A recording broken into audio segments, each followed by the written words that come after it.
Good morning, chat. Good morning, Roman. Good morning, Bobby. Good morning, Daniel. Good morning, Raghav. Good morning, Techno Chief.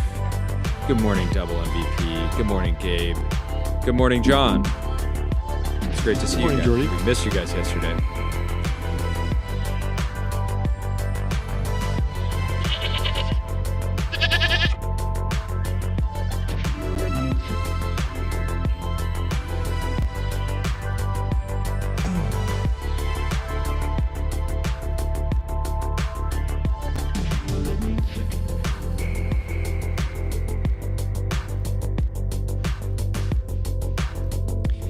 The Fed cut. Good morning, Nicholas Shawa. Good morning, Josh. Good morning, Mola.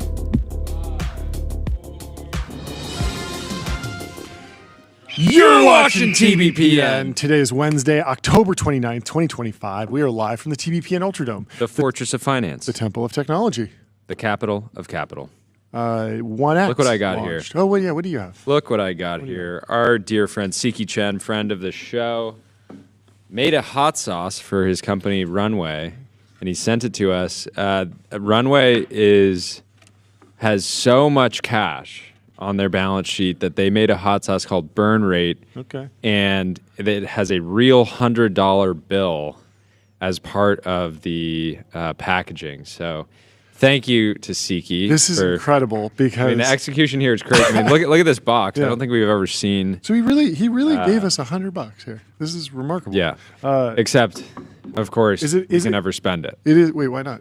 I mean, you technically could. You could technically Because opt I owe into- someone $100, or I'm going to owe someone $100 by the end of the week. Oh, yeah. Because I made a side bet on whether you. I was making a bet on something, and then John made a derivative bet. Exactly. Someone else. On whether or not Jordy would win his bet. And it's I'm- not looking I'm good. underperforming. It's not looking good. And so yeah, I you're might gonna need to need send $100. this over to Dylan Ebruscato, who I probably owe $100 by the end of the week. But very, very cool activation from Siki and the Runway team, and thank you for sharing. I won't spend it. We'll keep it here on the desk. I will be gifting John will this. be John will be I will putting, be using putting this it to to pay use. off my gambling debts. But anyways, it's good to be back. We missed everyone in the chat yesterday when we're on the road. It's we always don't brutal. have a visual of the chat, We'll figure it and out. we are very, very happy to be back. The Fed 2 minutes ago came out and announced What's going on? that the Fed cut borrowing costs by 1/4 percentage point for the second time. Tyler's. The Let's studio go. goes crazy. The studio goes crazy. Let's ring the gong. Nothing like cutting into froth. Yeah, warm it up a little bit, John. Okay. You kind of went to the top side there. I'm worried because That wasn't. I have this gong issue where if I hit it right in the center, Yeah. it rings for a really long Yeah, time. yeah, yeah. And I think if I hit it here, it doesn't. Yeah. All right. Well, right. kind of an ominous hit, I will Okay. say. It wasn't that pure, but Ooh. anyways, rough. this is what Polymarket had going into this. They Yeah. had it at 99% chance of Wow. a 25 basis point cut, and they were correct. So Yeah. So if you had $100,000 riding on that 99% bet, you would have made roughly $1,000. something like that. That could be a really good strategy if you're down $1,000. You could win it all back. like me right now. Yeah. Anyways, Let me tell you about ramp.com. Time is money. There Save you go. both. Easy to use corporate cards, bill pay, accounting, and a whole lot more all in one place. The 1X robot launched, and it's burning up the timeline. People love it. People hate it. People have breaking news. It's teleoperated, folks. It's teleoperated. It's not an end-to-end AI machine learning model. And people they're are not. people are saying that like it's breaking news, but they're saying that the demos that have been given so far are teleoperated. yeah. But I don't. And I just don't think that's a shipping. scoop. I don't think that's a scoop. Wait, no, I think they're going to ship a teleoperated robot. I think that's the point. It's entirely teleoperated. I think the pitch. Yeah, Tyler, you break it down. Okay, so in the video, it seems like there's a lot of tasks that Yeah. it can do like fully autonomously. Sure. And then there's some tasks which are a little bit more complex that you can use expert mode. Okay. Which is when someone will basically be like observing the robot as it's doing the thing, and then I assume that they can like interfere. Yeah, it seems like you can pay a human to be in VR and operate your robot for you to do things that it can't just do automatically. And I don't know, the back and forth here. So Joanna Stern at the Wall Street Journal got a whole demo of it, said, I tried the robot that's coming to live with you. It's still part human. First, it needs to be controlled by a human in your home. Is that cool with you? Obviously, there's privacy discussions here. The big like bombshell post right now is from MKBHD, who got 12,000 likes on a post saying, so to be clear, this is a pre-order for a humanoid home robot that will cost $20,000 or $500 per month when it maybe ships next year, and it's currently not finished. Joanna Stern got to do a demo, and in its current state, 100% of its actions are teleoperated. So of the tests that she did, they were all the impressive stuff was teleoperated. But I think anybody that's buying the robot today or pre-ordering it assumes that there will be some tasks that it can do that's non-teleoperated. Sure. I don't really know. I don't think people will be buying it because of that. I think people will buy it and say, yeah, I'm paying $20K, and then I'm also paying $2 an hour for someone to teleoperate this thing and actually do the dishes effectively and sit there until the dishes are done. As opposed to, yeah, it has some like basic stuff. I can chat with it. I don't think people will be driven by that. And also, I just don't think that it's basically being framed as this like big reveal, like, oh, it's actually teleoperated, when I think that it's just, that's not that much of a No, I'm bombshell. a huge teleoperation bull. Yeah. I think that it's, even if you're just thinking about a use case for somebody who's like, yeah, every once in a while I come home late and I want to put food in my dog's bowl, and I can just teleoperate my robot and go. Oh, teleoperate your own robot. I hadn't thought about that. Teleoperating your own robot. I'm like, oh, I'm coming home in a little bit. I want to like open the window. Sick. I want to open like a door to bring in some air or something like that. So I do think it's look, you can teleoperate a Porsche. You put the robot in the Porsche and then you are driving the car. There we go. Remotely. I'm sure there won't be any problem operating the three pedals. So at 75 miles an hour. If somebody maybe had a few too many drinks, you could put this, and so they legally couldn't operate a vehicle. Yeah. Could they teleoperate on their phone a robot that was driving the vehicle? Absolutely. They're sitting in the passenger seat. Teleoperating. Officer, I was teleoperating. I've just been sitting here on my phone. I don't know. You got to take this up with him. I love the idea of. Okay, so here's the thing. Here's the thing. Let's play out a scenario. So one, I think I love that this robot looks unique. I think they have like I love the color choices that they've used. It's very kind of like Skims adjacent almost. Like they've created a whole kind of cool brand world. Yeah, it definitely feels like warm this is apple. A new take on a robot. And they're going for cute, but if this thing is being teleoperated in your kitchen, let's say it's loading like dirty dishes from your sink or from your table into your dishwasher, and then it picks up a big knife, and it just starts moving over, and then it just pauses there. You look over at your robot, and it's just sitting there looking at you like this with a knife in its hand. Are you not going to get a little freaked out? This thing looks cute, but the second it's got like a kitchen knife in its hand and it's looking at you, does it really look that cute? Is it cute? I think it's the cutest humanoid robot I've seen demoed. The question is like, there's like this uncanny valley of like actually going cute, because like I don't have a problem with just a like. I think if you went to the Optimus team and you went to Elon and you said like, hey, what's your goal for the design of Optimus? I don't know that Elon would say it's my goal to make it cute. He might be like, no, it's like the Cybertruck is not designed to be a cute little Volkswagen Beetle. Like it's meant to look cool and badass and like and awesome, right? It's meant to look sick. And I think that there are different like optimization vectors to actually go down. Yeah. The 1X team is clearly going down the cute route, but that doesn't necessarily mean that that's like the actual solution to what will get adoption. So I don't know. I think that I would give this like an 8 out of 10 on the cute scale.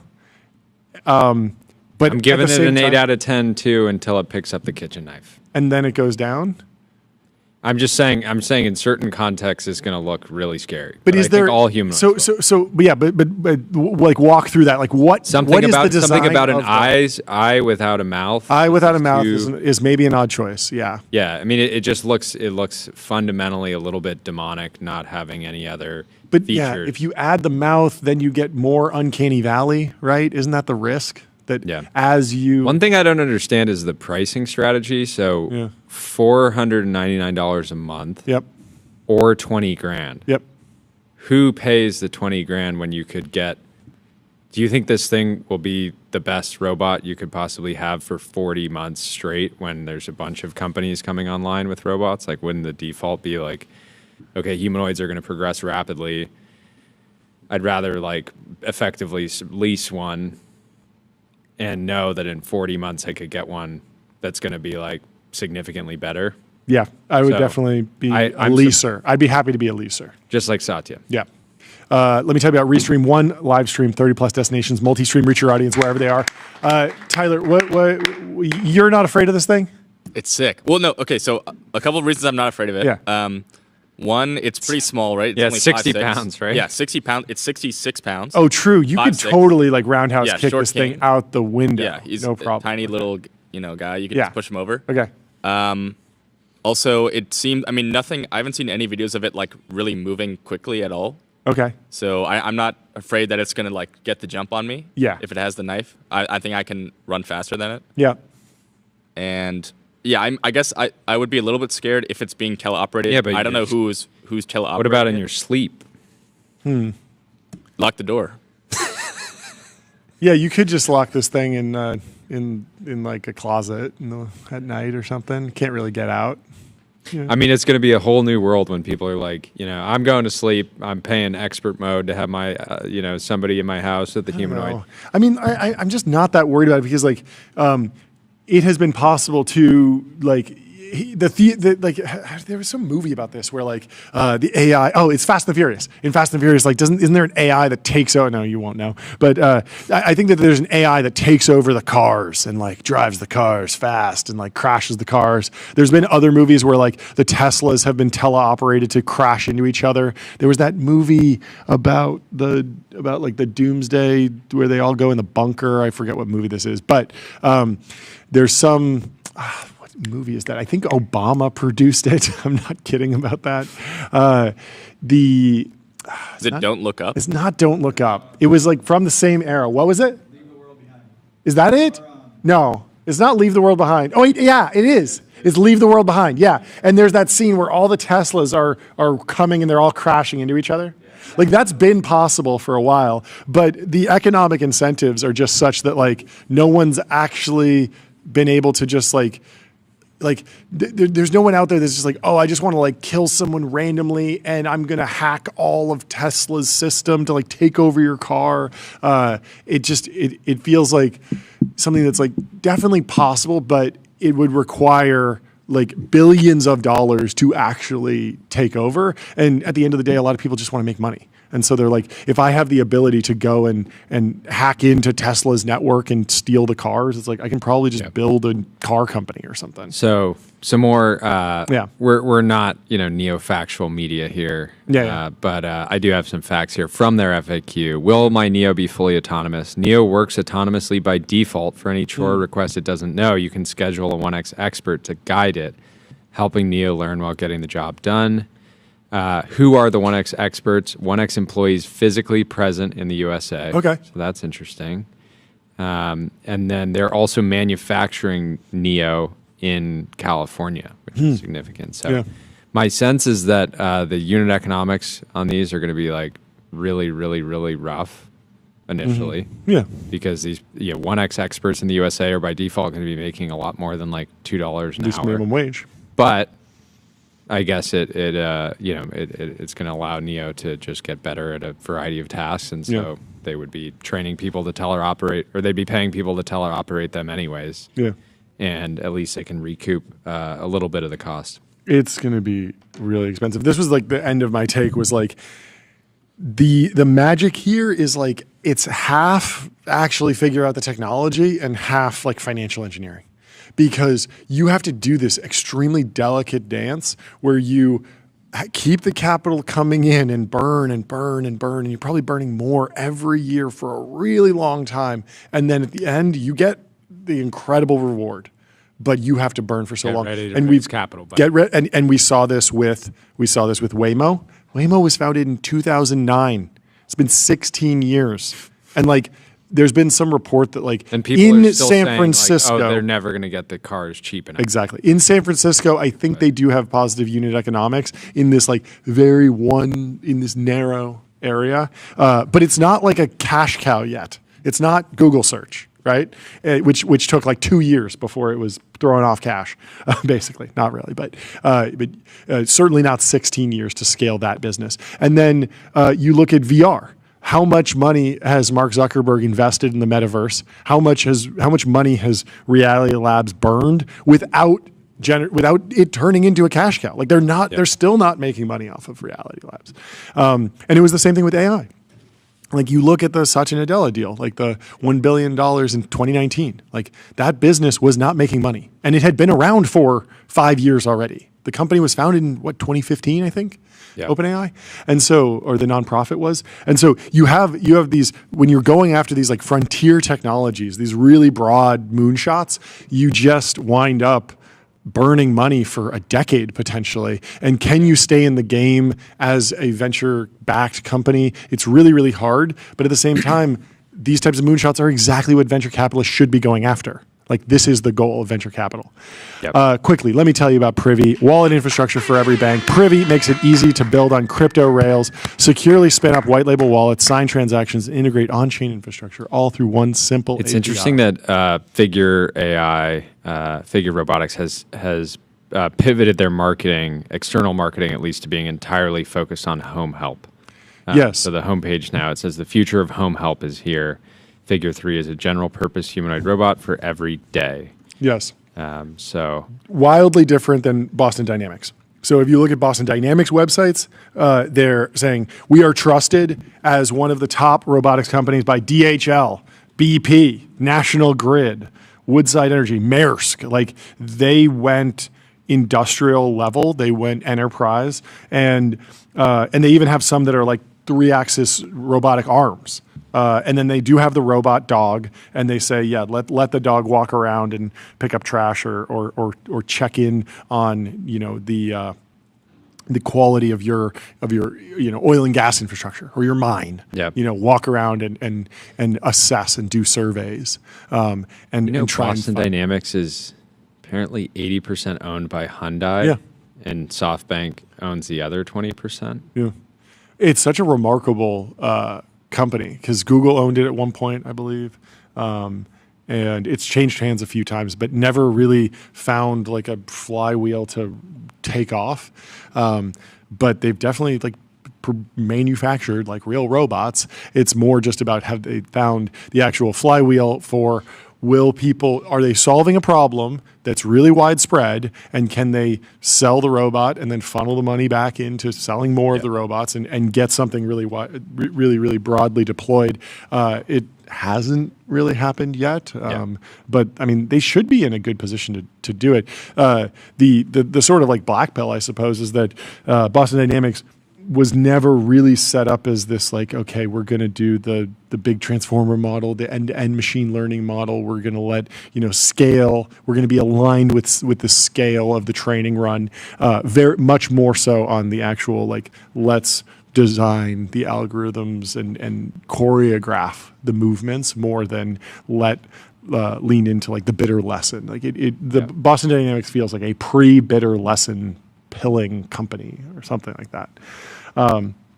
But I mean, Figure AI claims to have done end-to-end machine learning, no teleoperation for household tasks. Like that is the core claim of Figure. But I think what's different is that they're not I don't think that Figure's let the Wall Street Journal take it for a spin. And I also don't think that they've actually put up a website where you can just buy one or at least put down a reservation. So this does feel like 1X is moving more aggressively than Figure towards actually delivering something. Shipping. Yeah, towards shipping, exactly. The other interesting thing about this story, you know, I'm expecting we'll see more fundraising news out of 1X. Yeah, there's rumor that they're the pressure trying to raise it $10 billion. The pressure on Figure to perform, who's already marked, valued by their latest investors at close to $40 billion. $40 billion. That's right. You know, they don't have. They got to really come. I mean, Figure 3, whatever robot they ship, is going to be heavily reviewed. Yeah, it is odd setting the expectations that like we're already on the third iteration, but I guess they have said that they've shipped because they've shipped to that BMW plant and they've done some different tests here and there. Which the Journal had coverage this year earlier on what was actually happening at the BMW plant. Yeah, that said it was like mostly teleoperated, sort of like narrow. It was not like, oh yeah, BMWs are now. And then Figure robots. Did they sue the Journal? Or they sued Fortune. Fortune? Yeah. Is that it? Yeah. They had to defend. They had to defend their business practices. Yeah, but yeah, I mean, the vibes at 1X are great. I think people are enjoying it, and it seems like they've been. I don't know. They've just been upfront about the way that they're building the company, what they're doing. They haven't been. It feels like 1X has never been over their skis in terms of promises, which is why I think my reaction to the MKBHD post was. And they were always focused kind of negative. They were always on the phone, or sorry, focused on the home. Yeah, focused on the home. But yeah, I mean, I think MKBHD is correct in his assessment that like. It is risky to go put down $20,000 for a product that hasn't shipped and isn't really live, and like there's a lot of promises around. This happens all the time. And from MKBHD's perspective, he's looking at his audience of consumer electronics buyers and saying, well, my audience got burned by the Rabbit R1. They got burned by the Humane AI pin. They got burned by Friend, where there were a number of like AI hardware companies that made really broad, were like a couple $100. Exactly. But even then, from the MKBHD perspective, the claims, the marketing claims, when the product was announced, did not match what MKBHD reviewed when he got the product. This happened a few times. I'm not sure about the exact companies, but this happened a few times where someone stood on stage and said, this thing is going to be amazing at doing X, Y, and Z. MKBHD reviews it, and he's like, it barely does that. And so I understand where he's coming from, saying like, hey, this is a pre-order. It's a lot of money. The product's not done, and it's currently teleoperated. Like, don't go into this thinking that you're getting Wall-E, or like some super AGI robot. Like, you got to be careful, and you got to know that this is like maybe dev kit level results. I just think this feels like it will be a polished enough product for hardcore enthusiasts and kind of hackers. Yeah. And I think that is probably the right go-to-market here. People that understand, hey, this thing is not going to do everything out of the box immediately. Yeah. I'm going to have to work on making it better, training it. But if it can reliably like clean up after dinner, or put away the kids' toys, I think every parent deals with this. Like, if my kids are in the house for more than 20 minutes, there's just like toys everywhere. We have to put this guy in the seat of a 911. We'll do it. We'll be the first. Have to do 1X team. We volunteer to be the first people to track a Neo. So I love this post from Matt Slotnick, who's been on a tear. He quoted the announcement and said, "Can't wait to hook this bad boy up to a reasoning model in 11 labs and send it door to door selling knives." The funny thing is, like, it already is kind of hooked up to a reasoning model, and I believe it speaks and whatnot. It definitely has the ability to you get most of the AI assistant, the current state of the art AI assistant stuff out of the box, which could actually be beneficial in the same way that you have an Amazon Echo or Apple's new tabletop robot. Having an always on LLM around is a benefit to some people, even if it's just walking around just kind of looking cute. So something I, my expectation here, and I don't say this to be negative, Mm-hmm. is all these products have to start somewhere. They just have to get into homes, start doing work, start getting that feedback, start getting more training data. But my concern is that having a humanoid in the first at least few years will be like having a 4-year-old helping you, where like a 4-year-old can like pick up stuff from. A 4-year-old can do a lot of things, but they're not necessarily like super efficient, right? Yeah. They can be slow, they can be distracted, they can just stop. I'm just imagining being like, oh yeah, wow, I just had like a fantastic dinner. 20 of my closest friends came over. We had a dozen bottles of wine. It was great. Hey, Neo, can you clean those 25 wine glasses up? And it's like, no problem, boss. Smash, smash, smash. Just shattering everything. Just like slipping on the glass and like falling down, Yeah, and smashing in more one of glasses. in one of the Like- marketing videos, they have the Neo like carrying boxes around the house, like after the owner. Yeah. And you can just imagine, like, if you ask like a 4-year-old, just pick up those 3 boxes and carry them upstairs with me. Yeah. It's like they're dropping them all over the place, Yeah. So, No, I mean, I think that like it's definitely you use the phrase like you're training this thing, and I think like you are. This feels like almost like the Oculus DK2, the developer kit 2. It's like if you do this, if you sign up for this, you should see it as you're helping pull forward the future. You're basically giving them training data. You got to be ready for the rough edges. You got to go into this knowing that you're the early adopter, but you're supporting something that's really, really cool. you're a part of creating Yeah, the future. Yeah, exactly. And so there's a lot that's that's really cool to like about. Box in the chat. They should sell this to elder care centers and max out the Medicare reimbursement box. Not even joking. I could see that. Hopefully doing that within the guidelines. Yeah. Well, if you want a humanoid robot for software engineering, head over to Cognition. They're the makers of Devon, the AI software engineer. Crush your backlog with your personal AI engineering team. It's a whole team. What else? Buy the Wireless robot. says, buy the robot, get hired as a remote robot operator, become your own robot, get paid to do chores and chill in your own house. What? Health insurance. That's actually hilarious. Buy the robot. This is the job of the future, folks. Yes, you go to work.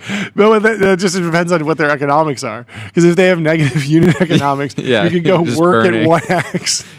Maybe it's a good way to Work get at health 1X. insurance. It is fascinating that they're hiring the remote teleoperators in the United States. Obviously, over time, you would imagine that even if it's not 1X, someone will be doing remote teleoperation across border, and that looks like the deindustrialization story all over again. I would imagine that it becomes a political issue. At the same time, it's not going to become a political issue until there's like hundreds of thousands of these in the streets. And I still think that even a competent humanoid that can be teleoperated by itself can be a total game changer. Yeah. Because what if you want to be able to, let's say somebody needs to like look after a parent, right?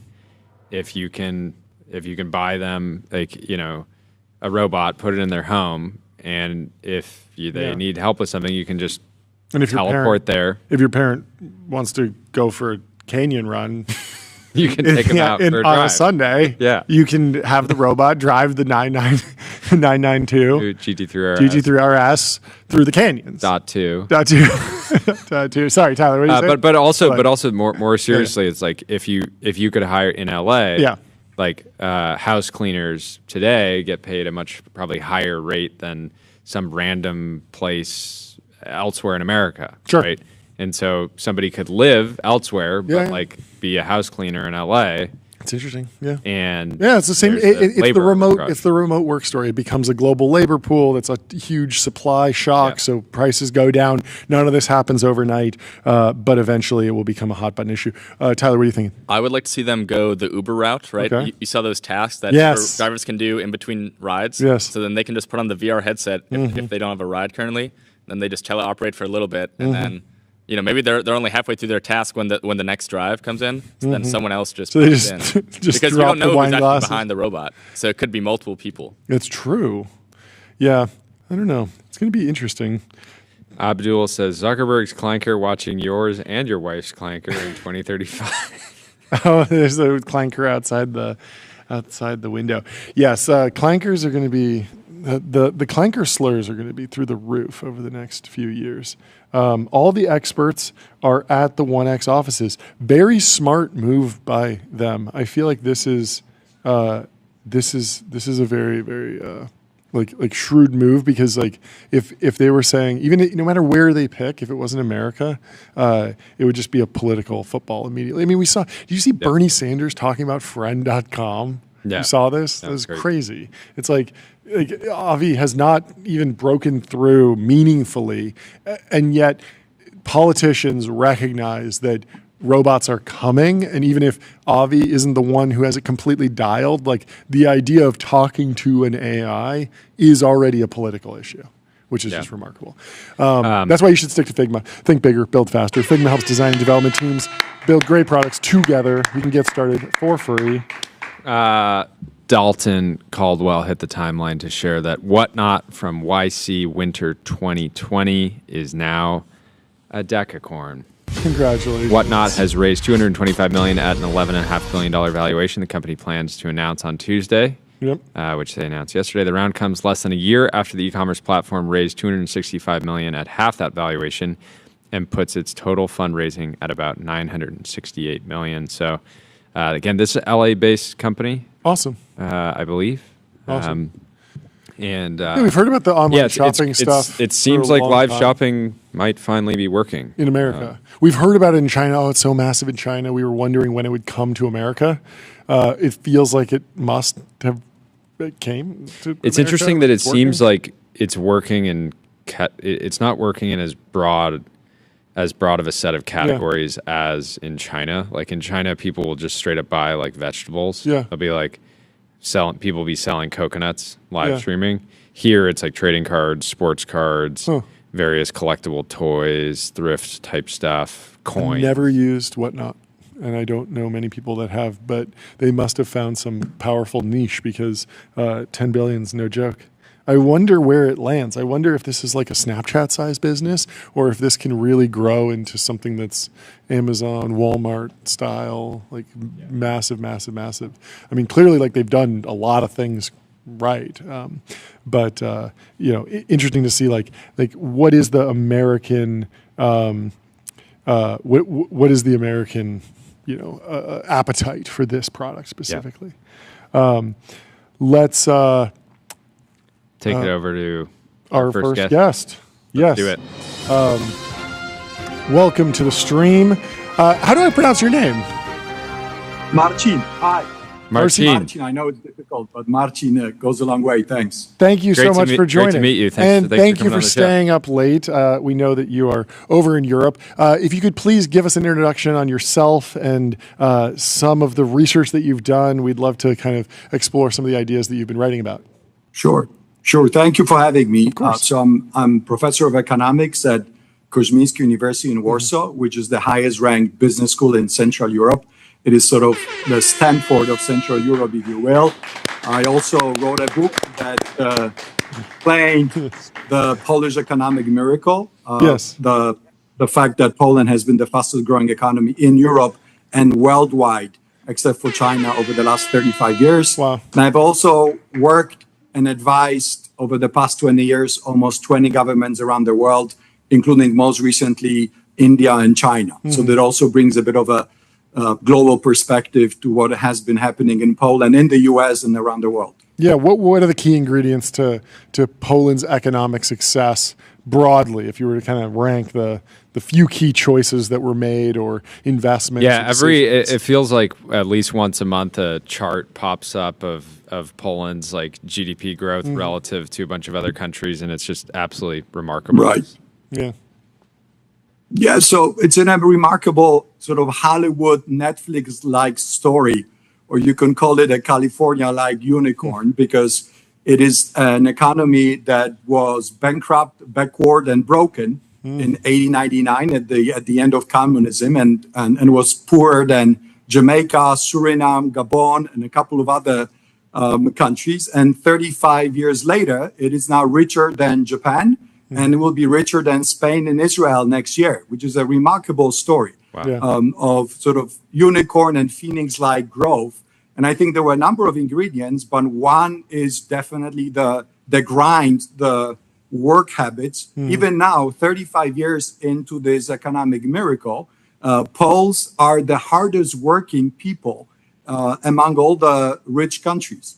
An average Pole puts in 700 more hours of work per year than an average German. There's like 12 hours per week. That's incredible. I know. You're speaking our language. That's You're amazing. speaking our language. Is there, wait, Yeah. take me one click upstream from that. Like, I can imagine a population is more hardworking if you ban things that make it hard to, do leisure. So, are there any pieces of the what the government has done to make hard work more easier to pick or more likely for the population to lean towards? I'm thinking of like Singapore has banned a ton of like drug use, for example. And so I would imagine that Singaporeans work harder because the alternative of going and, to a rock concert or to like the equivalent of Burning Man isn't on the table. Is there anything like that that's actually been cognizant? The government said, we want our folks to work harder, and then it happened? Or is it just like chance luck of the Polish people? No, it's not Singapore. It's a democracy with, would you believe, 20 different governments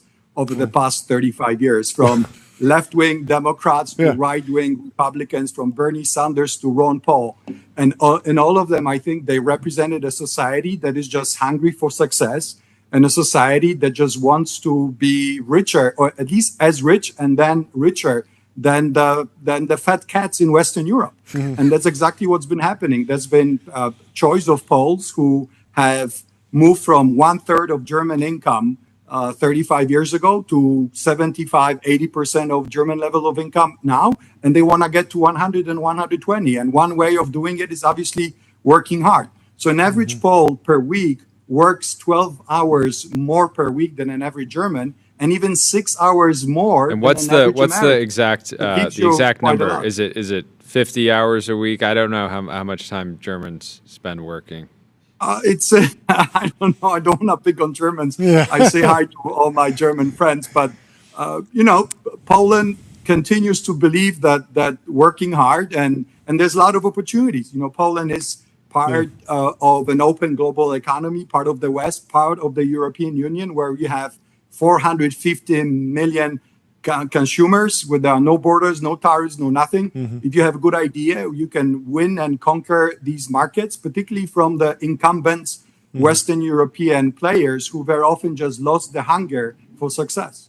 What's the lesson from the rollout of the internet? I've heard a lot of countries sort of were able to pull forward economic growth by leaning in on high-speed internet, making it more accessible, extra infrastructure investments. How much does the rise and rollout of the internet and like getting that right play into the Polish growth story over the last maybe 3 decades? A big part. And then, so Poland is a latecomer and also a beneficiary of being backward. When I came to the U.S. for the first time in 1997, I did not know what checks were. I just never knew they existed. So Poland moved from a backward communist country straight into swiping credit cards and sort of WeChat-like payment systems, which we have right now. And also brand new 5G and fiber optics. So I think this is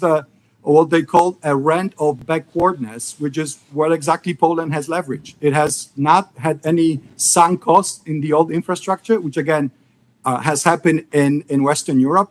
For instance, in Germany, one of the reasons they seem to be losing the battle to be competitive in electric vehicles is that all the BMWs and Mercedes, they did not want to cannibalize the good business. And so they were late to compete with the Chinese. Poland never had this sunk cost, and it went straight into technological frontier. How are you counseling or thinking about sovereign AI? I feel like giving every country, if you want your country to succeed in the 2000s, in the 2010s, you definitely want every citizen to have access to Google, or every access or to Google search, to cloud documents, the cloud broadly. But you don't need necessarily a data center in your country to access Google or to search the web or have access to the internet. It wasn't that critical to have the actual infrastructure in your borders. Now it feels like there's a whole new discussion around you need sovereign AI, you need to be doing the inference within your borders for some reason. And I don't know that I fully believe that. I feel like you want your citizens to use AI, but whether they use it, whether they jump through a fiber optic cable across the border and access it somewhere else, that doesn't seem like I think the push for sovereign AI is partly out of a fear of this sort of fast takeoff scenario, right? I've never bought that, but it does not need to be mutually exclusive. Mm-hmm. So in Poland, actually every single player is in the market. Yeah, Google, Amazon, Microsoft.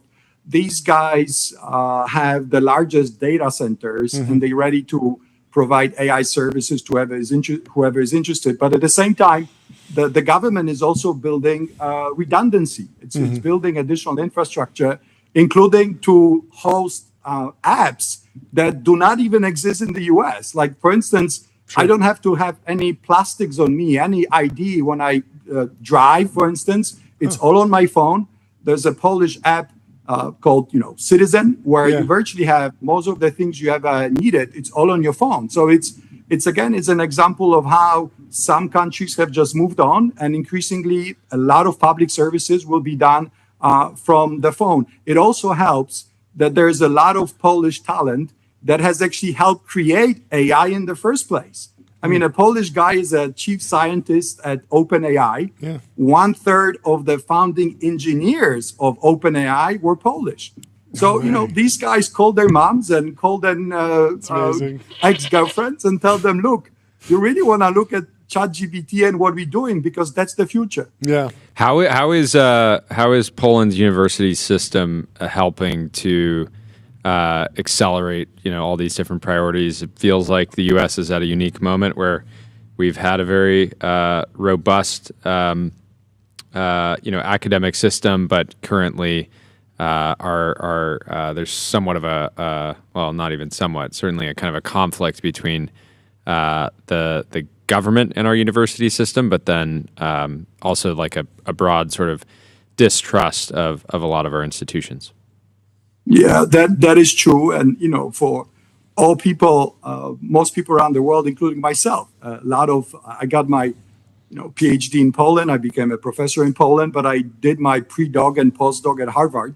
And I know the US well, and it's obviously still the best place to get the top quality education. Most Nobel Prize winners come from the US, but some other countries sort of hustle. So Poland has not only outworked its competitors, it has also out-educated its competitors. So, for instance, half of young Poles aged 25 to 34 have university education. In Germany, it's only 1/3. So that gives you an idea. They do not only work hard, they're actually pretty well educated. It might not be Stanford and Harvard all the time, but this is solid education, as reflected in these OpenAI guys. And finally, Poland also outcompetes, because you get this talent for half price for what you would pay for it in Germany. A top-notch computer scientist in Poland, whom you can put at Silicon Valley any day, will cost you 75 grand. I guess back where you're sitting, it would be 200 plus. So it's really this combination of human capital and low labor cost, and being located in the heart of Europe, and getting increasing interest from global investors who look at 11 Labs. And I saw just a guy who was there just before me. I think he had a hat. That's right. Tyler's rocking the hat right now. Hat right what now. about Exactly. on the regulation front? What are the ways that Poland has break down Poland's decision making around regulation versus maybe other members of the EU? So in the EU, you cannot really have much of your own voice on digital matters. So it's actually all been consolidated in Brussels, and the European Commission puts up ideas on behalf of everyone else. That's the same for trade. So for instance, when the European Union cut a deal with Trump, it was the EU that was negotiating on behalf of everyone, not Poland, Germany, or Spain. On digital, it's pretty much the same. And there's ongoing debate whether Europe is just over-regulating, including AI. And I agree, we are over-regulating, or at least there's a perception that Europe is over-regulating, which is killing AI. Mm-hmm. So I'm hoping that the perception will change. And again, newcomers, new guys on the block, like Poland, now the 20th largest economy in the world, richer than Japan, with more than $1 trillion of GDP. Poland will be one of the countries that will be pushing for deregulating, for opening up, because this is exactly what has worked well for this country. Did you have to ask Brussels if you could come on our podcast? No, I'm here as an academic author of this book. If anyone is interested, But okay, good. Okay, good. You're like, I had to apply. It was a 10-hour application to go on the podcast. No, it's not quite that extreme. The advantage of the EU is that, for instance, there's now this debate about creating a new regulatory system where you could set up a company which could immediately work all across Europe under the EU laws. So I think they called it sort of the 28 regime. You could sell your products and services everywhere in the EU without worrying about local regulations. And I think this is the way to go. And I think Poland and our region, all countries in the region, will be pushing for these kind of solutions. We don't want Europe to be sclerotic. We want Europe to be successful. And Poles, who are the most pro-American society in Europe and probably also in the world, will be one of the big supporters of these changes. Awesome. What's the mood in Poland around energy, or what's the is there any place where Poland differs from Europe, like other European countries broadly, in terms of energy strategy or where energy is going? When I think about the sovereign AI thing, a lot of countries, if you have cheap energy, you should set up an AI factory. No matter where you wind up selling the tokens, that's just a great use of energy these days. But how is Poland thinking about the current energy mix and where that's going, and various incentives and trade-offs that might differ from other countries? So Poland has originally and traditionally been a coal-based country, but it has really moved quickly. Now about only half of the all energy used comes from coal, and Poland has decided to go all in on nuclear and on renewables. So the plan is to pretty much minimize or even eliminate the use of coal within the next decade plus. And Poland has already decided to build one nuclear plant, and actually with Westinghouse, American technology. But renewables is the other part of the answer. So there's probably not enough of a surplus now to make Poland into a data center hub, but it's pretty much coming. In other ways, Poland is a hub. Like a lot of Belarusians, Ukrainians, Czechs, Slovaks, virtually the whole region is increasingly moving into Warsaw and Poland, because this is where things happen. If you want to scale up, if you want to internationalize, if you want to find capital, that's not Vilnius, that's not Minsk for sure. You really want to come to Warsaw, because that's where all the interest is and that's where the action is. Cool. Very, very cool. Well, I cannot wait to, at some point, I'm sure we will do this show from Warsaw. Love to. And that will be a fun moment. Thank you so much for joining and breaking it down. Anytime Poland is in the news, feel free to jump back on the show. It'd be great to talk through it. Thank you so much. Great. Thank you for having me. Great to meet you. We'll talk to you soon. Cheers. Bye. Let me tell you about Vanta.com. Automate compliance, manage risk, improve trust continuously. Vanta's trust management platform takes the manual work out of your security and compliance process and replaces it with continuous automation. Back on the timeline, Cyan Bannister over at Long Journey has gotten a tattoo of the logo of their newest portfolio company, Substrate. So cool. We have the founder of Substrate, James Proud, coming on the show in just a little bit. I'm excited for that. And I never knew that my friend Chris Ovitz also here in LA, was the one who introduced James, I guess, to Long Journey, and they were it sounds like the first check. I don't know that for a fact, but at least very, very early. So good to see, and I'm excited to meet James. Yeah.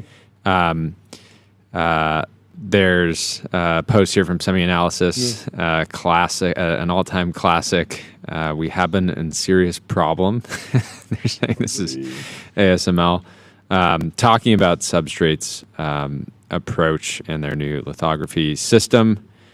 So we can get more info from James in a little bit. But this company was announced yesterday. Yeah. And announced was it 100 on a billion straight out the gates? 100 on a billion straight out of the gates. Not bad. Logan Paul was a Series A investor and whatnot. So he's going from a $90 million to an $11.5 billion valuation. Not too shabby at all. I know another friend of mine, Ann Skates, was, I believe, also one of a part of leading that Series A, if I remember, just not too long ago at all. It makes so much sense that Logan Paul would have invested in this company. He's just like super into collectibles and collectibles, but also just social media. He's actually sold a ton of products on social media. He's done all sorts of different YouTube videos, the Vine era. Like, he's seen firsthand every single iteration and turn of what's happening on social media, on content, on commerce. And so it makes a bunch of sense that he would be like fine-tuned to understand the opportunity here. Although there were a bunch of companies that were going after this. Very tricky to pick the right one. Pop Shop, are they still around? Did they do okay? I don't think so. I think they still have a website. I know a few other companies were trying to come after this exact idea, this live shopping. Even in Pop just live Shop, I guess, is around. Pop Shop's around still. Okay. There's somebody live right now selling blind boxes. There you go. Hopefully they're selling SaaS. Hopefully they're selling graphite.dev, code review for the age of AI. Graphite helps teams on GitHub ship higher quality software faster and get started for free. This is Sam Altman said yesterday an IPO is now the most likely path forward for OpenAI, given the scale of capital the company will need going forward. No surprises there. Yes. It'll be very interesting to hear more comments from Sam Altman and Satya Nadella on what happens over the medium to long term. I'm fascinated by the idea of if Microsoft winds up with like a $150 billion position, maybe that goes up in the public markets. You could be looking at like a $200 billion position. Like, what is the treasury strategy? Market sells as soon as the lockup ends. Just bails immediately. No. I mean, Microsoft is an OpenAI treasury Thanks for the company. IP, buddy. Microsoft is an OpenAI treasury I'm going to be trading just based off Rune tweets alone. Yes. Yeah. You're going to be trading Microsoft.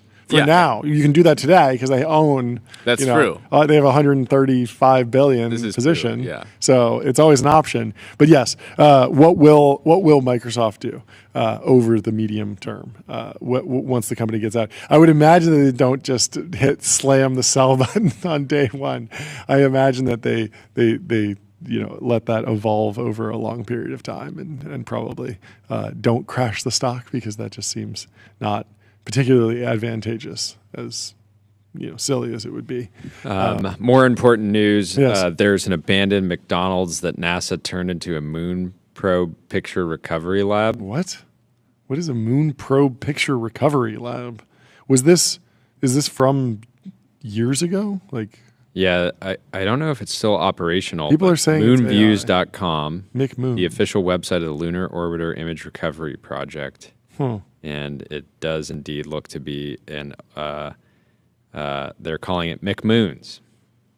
Is it AI? No, it's not AI. This is a real. Wait. This is right by Google. This building is right next to where Sergey Brin's blimp is built, which we saw yesterday. Absolutely stunning blimp. I'm so happy. I love seeing blimps. I love airships. I want to know more. I know Ashley Vance did a whole video interviewing the founder of that company that Sergey partnered with, like the CEO that came in and is actually running the company. And I don't want to sound too rude, but what is the goal of the company? Because blimps have been invented. So it's like, are we just? We're bringing him back. I mean, I love it. I want it to be brought back, I guess, but it's like it's a thing that exists already. Well, there was another. Is it So just there's like a another. blimp No, there's company another that makes company. more? There's a new Yeah. blimp company called Airship. Yeah. That's a SpaceX team. Okay. Ex-SpaceX Yeah, team that is trying to leverage airships, blimps for global freight. Okay. And the idea is that like Yeah. a lot of exciting things happen when you're not trying to work within waterways, Yep. ports, and Yep. you can just transport goods, directly. You Yeah, can imagine I've directly seen from China. You just fly over. I saw someone who is like a venture capitalist, I believe, like lay out the whole like blimp bull thesis very eloquently and run a bunch of numbers. Seemed pretty interesting, but it is funny that like your moonshot is a thing that like we've done it. I guess it's just like your blimp shop. your blimp shot. Well, it's really just like, okay, we like I guess there is a challenge. The challenge is like make blimps work in the way that trains work, or in the ways that container ships Commercially. work. Commercially, like actually scale them. Not just as a because they billboard. never really Because the Goodyear blimp still Yeah. flies around LA sometimes. but there it's are just a like billboard. truly like 6 blimps in the entire world or something Yeah. like that. And so the total market cap of the blimp economy is just nothing. Like it's just a disaster. And so that's the real challenge. I guess the challenge is not make another blimp, because we know we can make blimps. The question is like, can we find something more valuable to do with them such that it scales as a mode of transport? You're anti hot air balloon? Are you anti blimp? Would you go on a blimp ride? I would inspect it first. You would I'd you would personally inspect it. it. Oh, you feel equipped. I would you use- kick the tires on the I would blimp, use and- large language models, Yes, and I would say, how much gram? and then you would know. Okay, this is a good blimp. This I'm looks ready like a to good rock. blimp. Yeah. I don't know. I think I would love to. I would go on a blimp. I think- without checking it. I think, blimps. yeah, blimps, especially with, potentially having like a parachute on your back, as You're kind one of the like- parachute guys. You're like, I need a parachute with me if I'm going to go up high. I might fall. I don't know. Planes have life jackets in them. Those are parachutes. I know, but it's not the worst idea to have a backup plan. It is I funny mean, that like, what are the odds when you take off on a plane that you're going to crash into the ocean and need a life jacket? pretty rare. Yeah, what are the odds that you're going to need a parachute on a blimp? Probably. Rare, but not non-zero. Yeah, that is true. It is funny how there aren't any planes. Like, imagine if United was just like Dak is coming in with the important Yeah, take here, which bring it is down. data centers tied to balloons. steampunk data centers. So let's go. Blimp data center. That might work. Elon apparently said on recently that he's thinking of he wants Teslas to be like distributed cloud, basically, so that when a Tesla Yeah. is just parked, That was a to crazy be post. providing. Well, you know who should run a blimp ad? Julius.ai. The Get AI with data it, Rahul. analyst that works for you. Connect your data, ask questions in plain English. Chat with your data, get expert level insights in seconds. So I believe Google had a data center on a container ship that they put out in the bay for a while ago. So this has happened. It is interesting that there's no airplane service that is like we actually have parachutes on board. Like, what would that do to the airline economy if United one day was just like, yeah, we're putting parachutes on all the United planes. Like, they don't do that on JetBlue. They don't do that on American. They don't do that on Delta. Does Delta give you a parachute? No, United gives you a parachute. I mean, potentially a good upsell. Would that for would that make Sky you more? Would that make you more likely to fly United or less likely? Be honest. Why you guys hadn't parachute? Exactly. It's begging a lot of questions. No, I look at it more as a potential upsell. Yeah. It's like instead of having to fly into JFK. Oh, you think it should be it's something I have just- to pay for? Yeah, it's like Okay, extra extra $1,000 and I get a parachute. out anywhere over the Oh, broader lets tri-state you area. go. Lets you go. Yeah. I was just thinking like for the price of the ticket, for $200 you get the life jacket, but for $300 you get upgrade to the parachute. I think that might be a way to just squeeze a couple extra No, dollars. I want the economy premium. I want I want an option for executives that don't have time to go through the airport to Airport, be able yeah, to drop drop into in. their meeting. Yeah, I like that.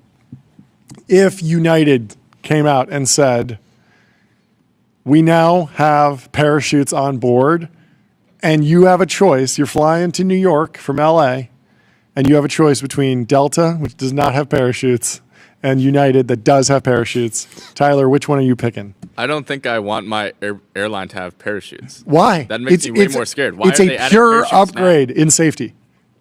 If you that's don't literally have one like saying and I you need don't one, want my car to have seatbelts. yeah.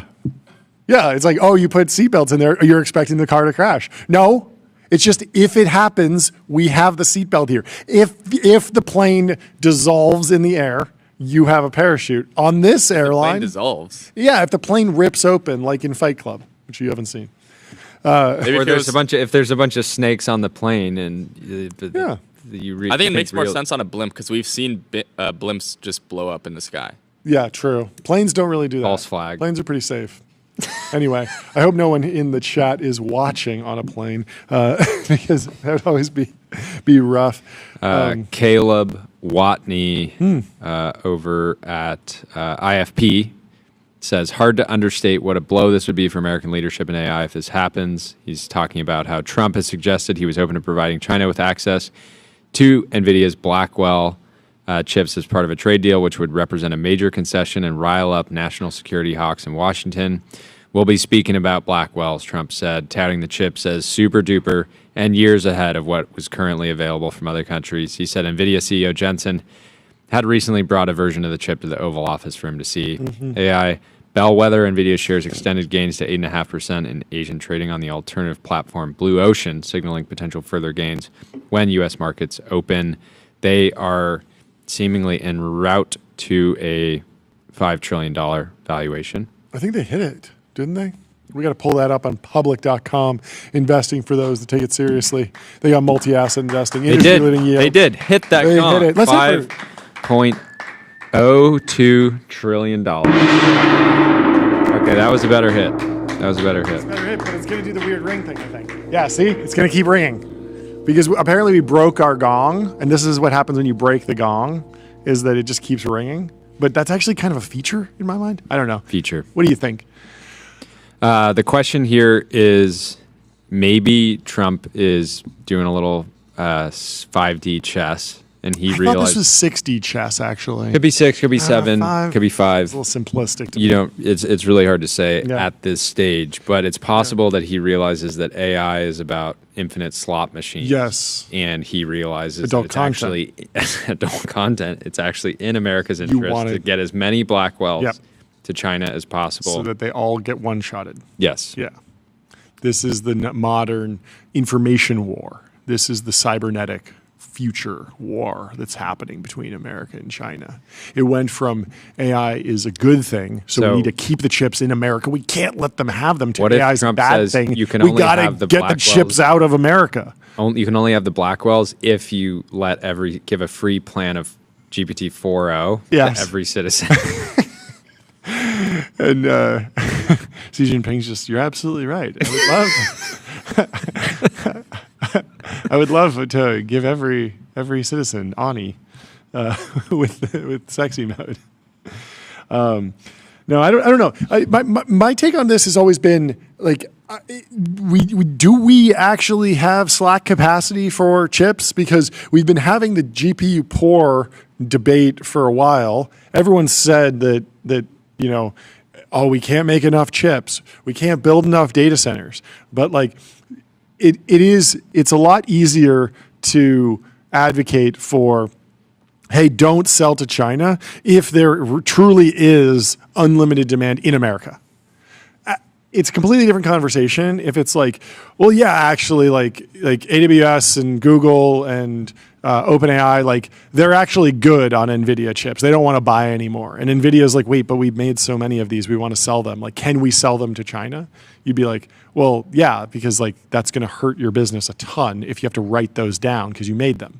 Versus it's just a choice of who you're selling to, and it's zero sum. Yeah, So I mean, Jensen does not want to lose the Chinese market. He's been very clear about how frustrated he is about the whole situation, but he's been playing nice. yeah, I don't know. The NVIDIA just continuing to ramp up despite everyone waking up to how big of a threat TPUs are to NVIDIA. It's interesting timing. Yeah. There was some more news about TPUs. I think the demand for TPU is like through the roof. I saw some post about that. In other news, Oliver Cameron, friend of the show, introduced Odyssey 2 Instant Interactive AI Video. This is a general purpose model that instantly imagines 20 FPS video you can interact with in open-minded ways. It feels like true sci-fi. Type a few words and AI instantly imagines a video that feels alive. So the browser war is in full swing. Now the real-time video generation wars are in full swing.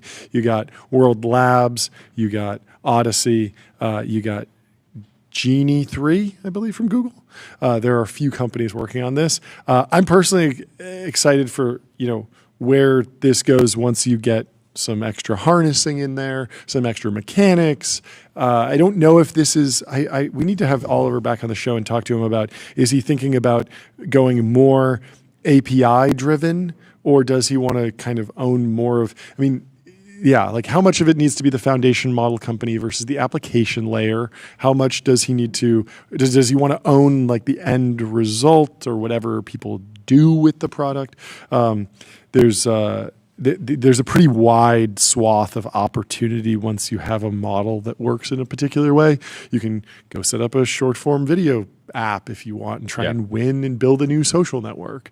But it's all, there's a whole bunch of trade-offs there and a whole bunch of challenges. So clearly a next step in advancing the model, but a lot of questions about how do you actually monetize this? Is it a prosumer tool? Will people be using this just as better video generation because it's faster turnaround so you can iterate more quickly? There's a whole bunch of benefits there. All the demos here are vertical, interestingly, but the launch video is horizontal. What does that mean? To dig into that. If you want to generate some video, head over to Fall, generative media platform for developers, the world's best generative image, video, and audio models all in one place. Develop and fine-tune models with serverless GPUs and on-demand clusters. Toby Lutke was taking shots at AI note takers. He hit the timeline and said, having some AI follow you into your Zoom meetings or Google Meet for taking notes is the digital equivalent of showing up to a meeting with your fly down. What do you think? You're anti-AI, you're anti-clanker in the group chat.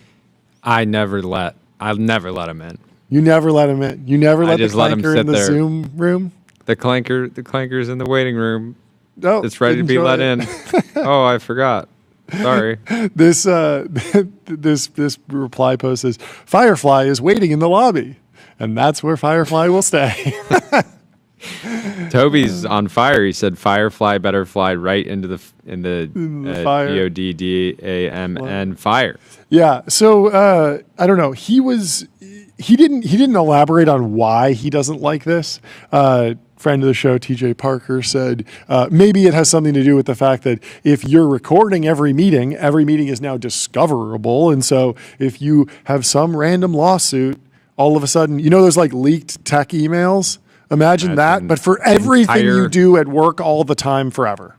That's what having an AI note taker is in reality. That's why I just wear my friend.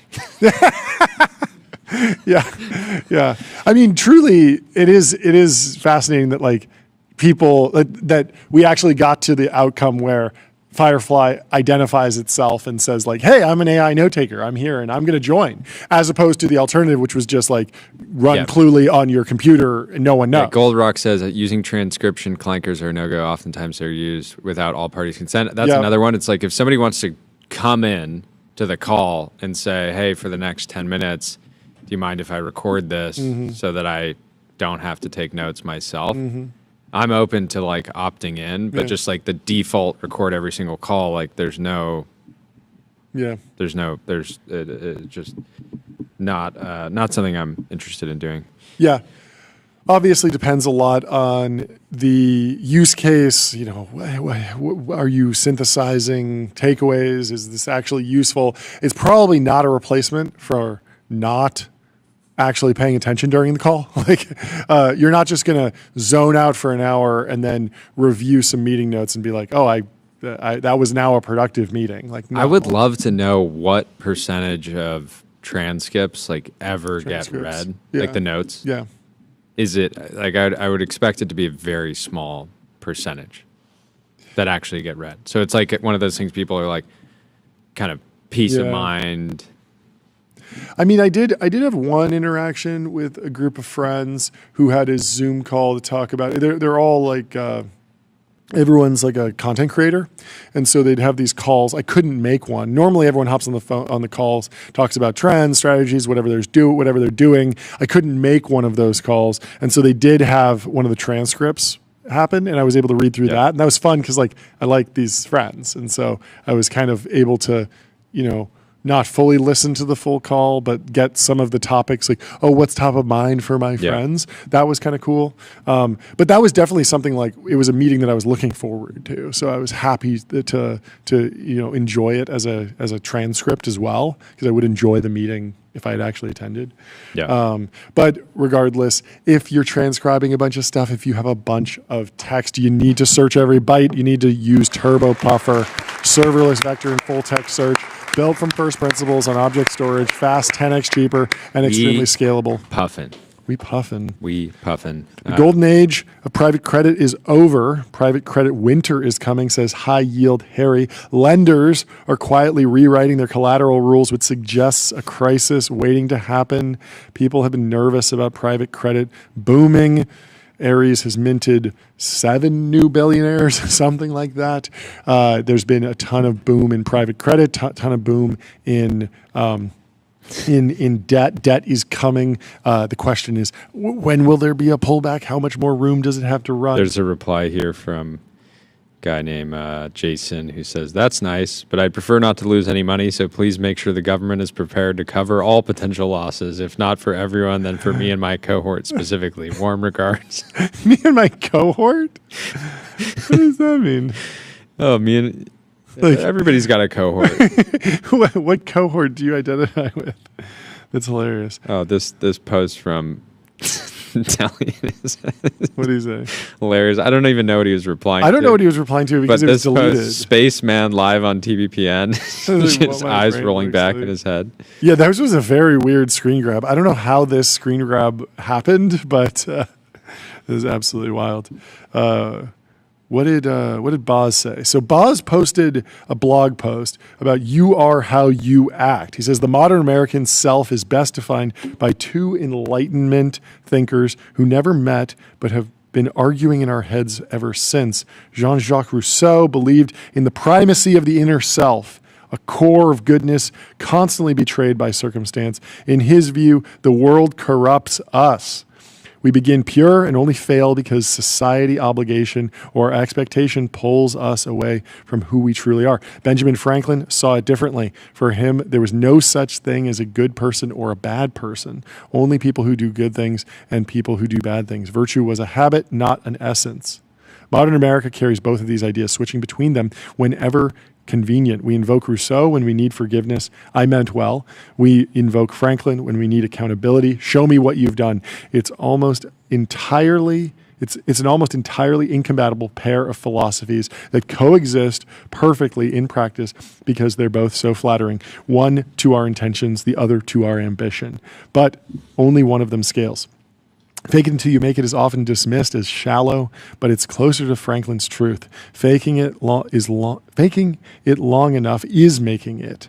The repetition of behavior, not the sincerity of belief, is what shapes character. You become the kind of person who does the things you repeatedly do. I agree with that. Rousseau invites endless introspection. Franklin invites progress. The first is about how you feel. The second is about what you build. I find the Franklin model far more useful, not because it's truer in some cosmic sense, but because it gives you agency. You can't always change how you feel, but you can always decide what to do next. It doesn't take great men to do things, but it is doing things that make men great. Arnold Glasgow. And some people had some jokes. They're poking fun at Boz. saying tech bros are rederiving Sartre from first principles. I haven't read Sartre, so I don't know. But I like it. I like reflective posts like that. I think that's a good post. I think that's that's an interesting little like tour of a couple philosophers you might have heard of, but kind of distilling and then recontextualizing these two thinkers. This is a sweet spot. I've been enjoying writing these like 500-word essays, just kind of like one little thought packaged up in a couple paragraphs. I'm glad Boz is doing it too. Cheers. In other news, Bending Spoons, yes, European software conglomerate, has acquired America Online, AOL, and raised $2.8 billion of debt to get it done. They say, big news, we're acquiring AOL, the iconic web portal and email provider from Yahoo, subject to customary conditions and regulatory approvals. And is this gong-worthy? It's painful that America Online will be owned by a European software conglomerate. But let's hit the gong for raising $2.8 billion in debt to buy a legacy digital asset. We got to have somebody on from Bending Spoons because I don't feel like I have a good understanding of this company at all. They acquired Evernote. They acquired WeTransfer. It's such a funny name Vimeo. for a company. They acquired Vimeo. So they are kind of all over the place. But Matrix inspired. In the Matrix, probably. Interestingly enough, they. I wonder what just like AOL's email business is worth. Like, do people pay for that at all, or is the entire business ads based? AOL? Yeah. I think there's still people paying. I wouldn't be surprised if there's still people cracking open a CD and being like, I got to get my internet this month. Do either of you remember what I'm talking about? Are you familiar with this? No. There was a time when you got the internet from a physical disk, basically, which just sounds ridiculous. But basically, it was like, how does that? What are you talking about? It's the whole internet is on. No.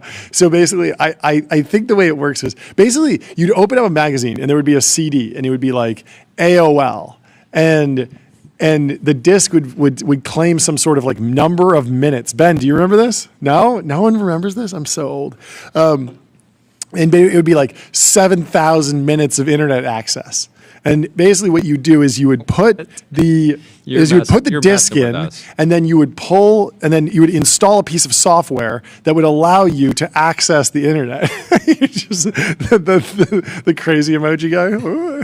No, and then so on the disc was the software that would like give you a web browser, basically. Because how do you get a web browser if you don't have the internet? You need to install that first. So you would install the AOL software package. But did you buy a new disc every month? No. So they would give out free trials, basically, and then you would be able to connect to the internet, and you would be limited based on the number of minutes that you spent online. Each CD would give you a couple thousand minutes for free, something along those lines. Anyway, we have our first in-person guest of the show. We have Brian Johnson. Welcome to the stream. Go over there.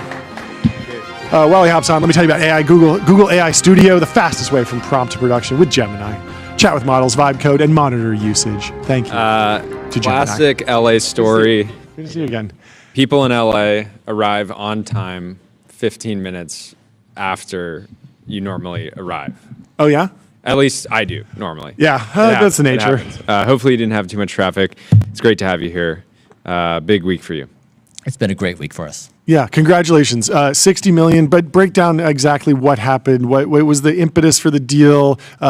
Take us through the recent history of Blueprint. I mean, I started this. This is the idea that we are the first generation who won't die. Mm-hmm. It's kind of a crazy idea. Yeah. We started this a couple of years ago, and I think a lot of people thought this was kind of an insane thought process. And so we've been hammering away, and I think it's gone from weird to interesting to yesterday was kind of like, now it's accepted and maybe even cool. Yeah.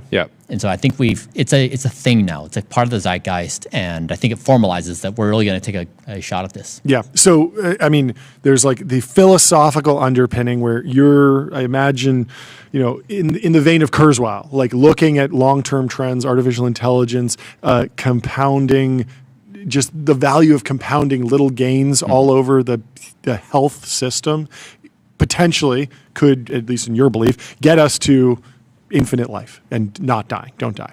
So you get to that, but then you at some point need to instantiate that in a company, in a business, in a suite of products. Yeah. And so that's what Blueprint is today. Is that the idea of the fundraise? Is that what people are investing in? Yeah, the idea is when somebody says, yes, I want to be healthy, it's pretty hard. You have to go out and you have to navigate 1,000 things. Yeah. Like, is this good for me or is it bad for me? You have people who have conflicting opinions. Yeah. And so our target customer is somebody who says, I want to be healthy. And we just say, we've got you. Yeah. We will give you like the protein amounts, we'll give you tested and certified foods, we'll give you the exact dose, we'll help you with your prescriptions, Yeah. we'll give you protocols, like Yeah. your autonomous self, like it's not go navigate the world by yourself, it's we've got you. Yeah. And we'll do an evidence-based biomarker approach. One of the, I feel like anybody that really gets into health goes through a period where they realize, I at least at one point, I was like 19 at the time, realized that it felt like I was spending like 50% of all my cognitive power on just like trying to be as healthy as possible. Yeah. And at a certain point, I realized like this is such an inefficient use of time. Fortunately, you build up some habits and kind of like understanding of what's good and what's bad and what you want to leverage more and kind of avoid and all that stuff. But I think like removing that step from the process of being able to just kind of like default into a system.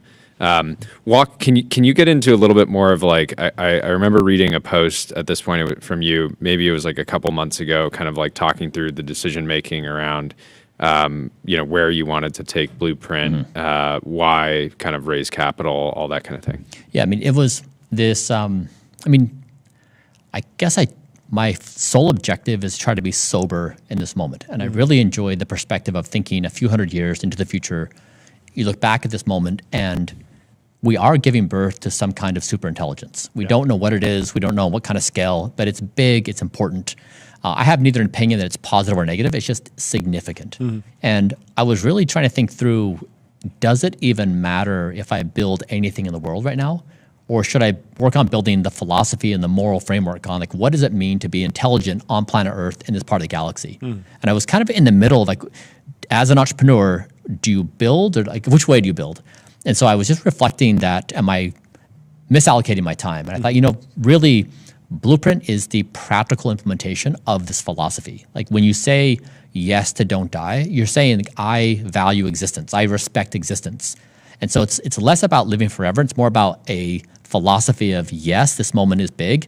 And so what a lot of people don't realize is this endeavor is entirely about AI alignment. Yeah.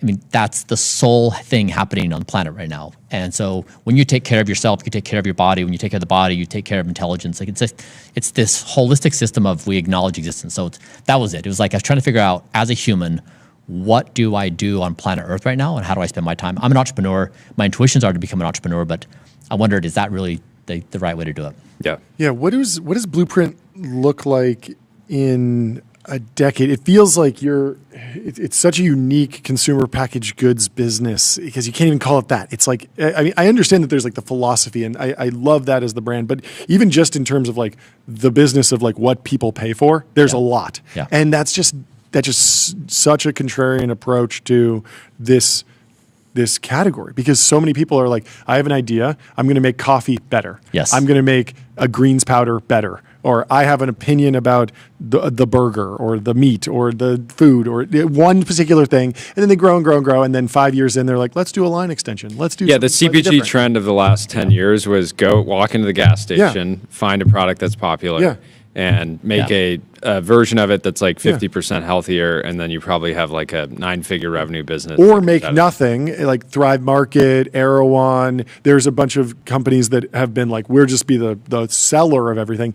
How did you land on like, I want to kind of make everything that feels like an immense challenge? Yeah. I want to walk through all that. I mean, that's what, Karparthi was talking about the autonomous systems with DoorCash. Yeah. Like that, and he and I think very similarly in this way is that if you model out what AI systems will do, they'll probably take on more autonomous responsibility in our lives. We see beginnings where you plug an address into a card and it helps you navigate to the place. You don't think about it much. Yep. We're going to build our autonomous self. Our health will be run on our behalf. So right now we have to chase down all our food. We have to chase down protocols. We have to chase down evidence.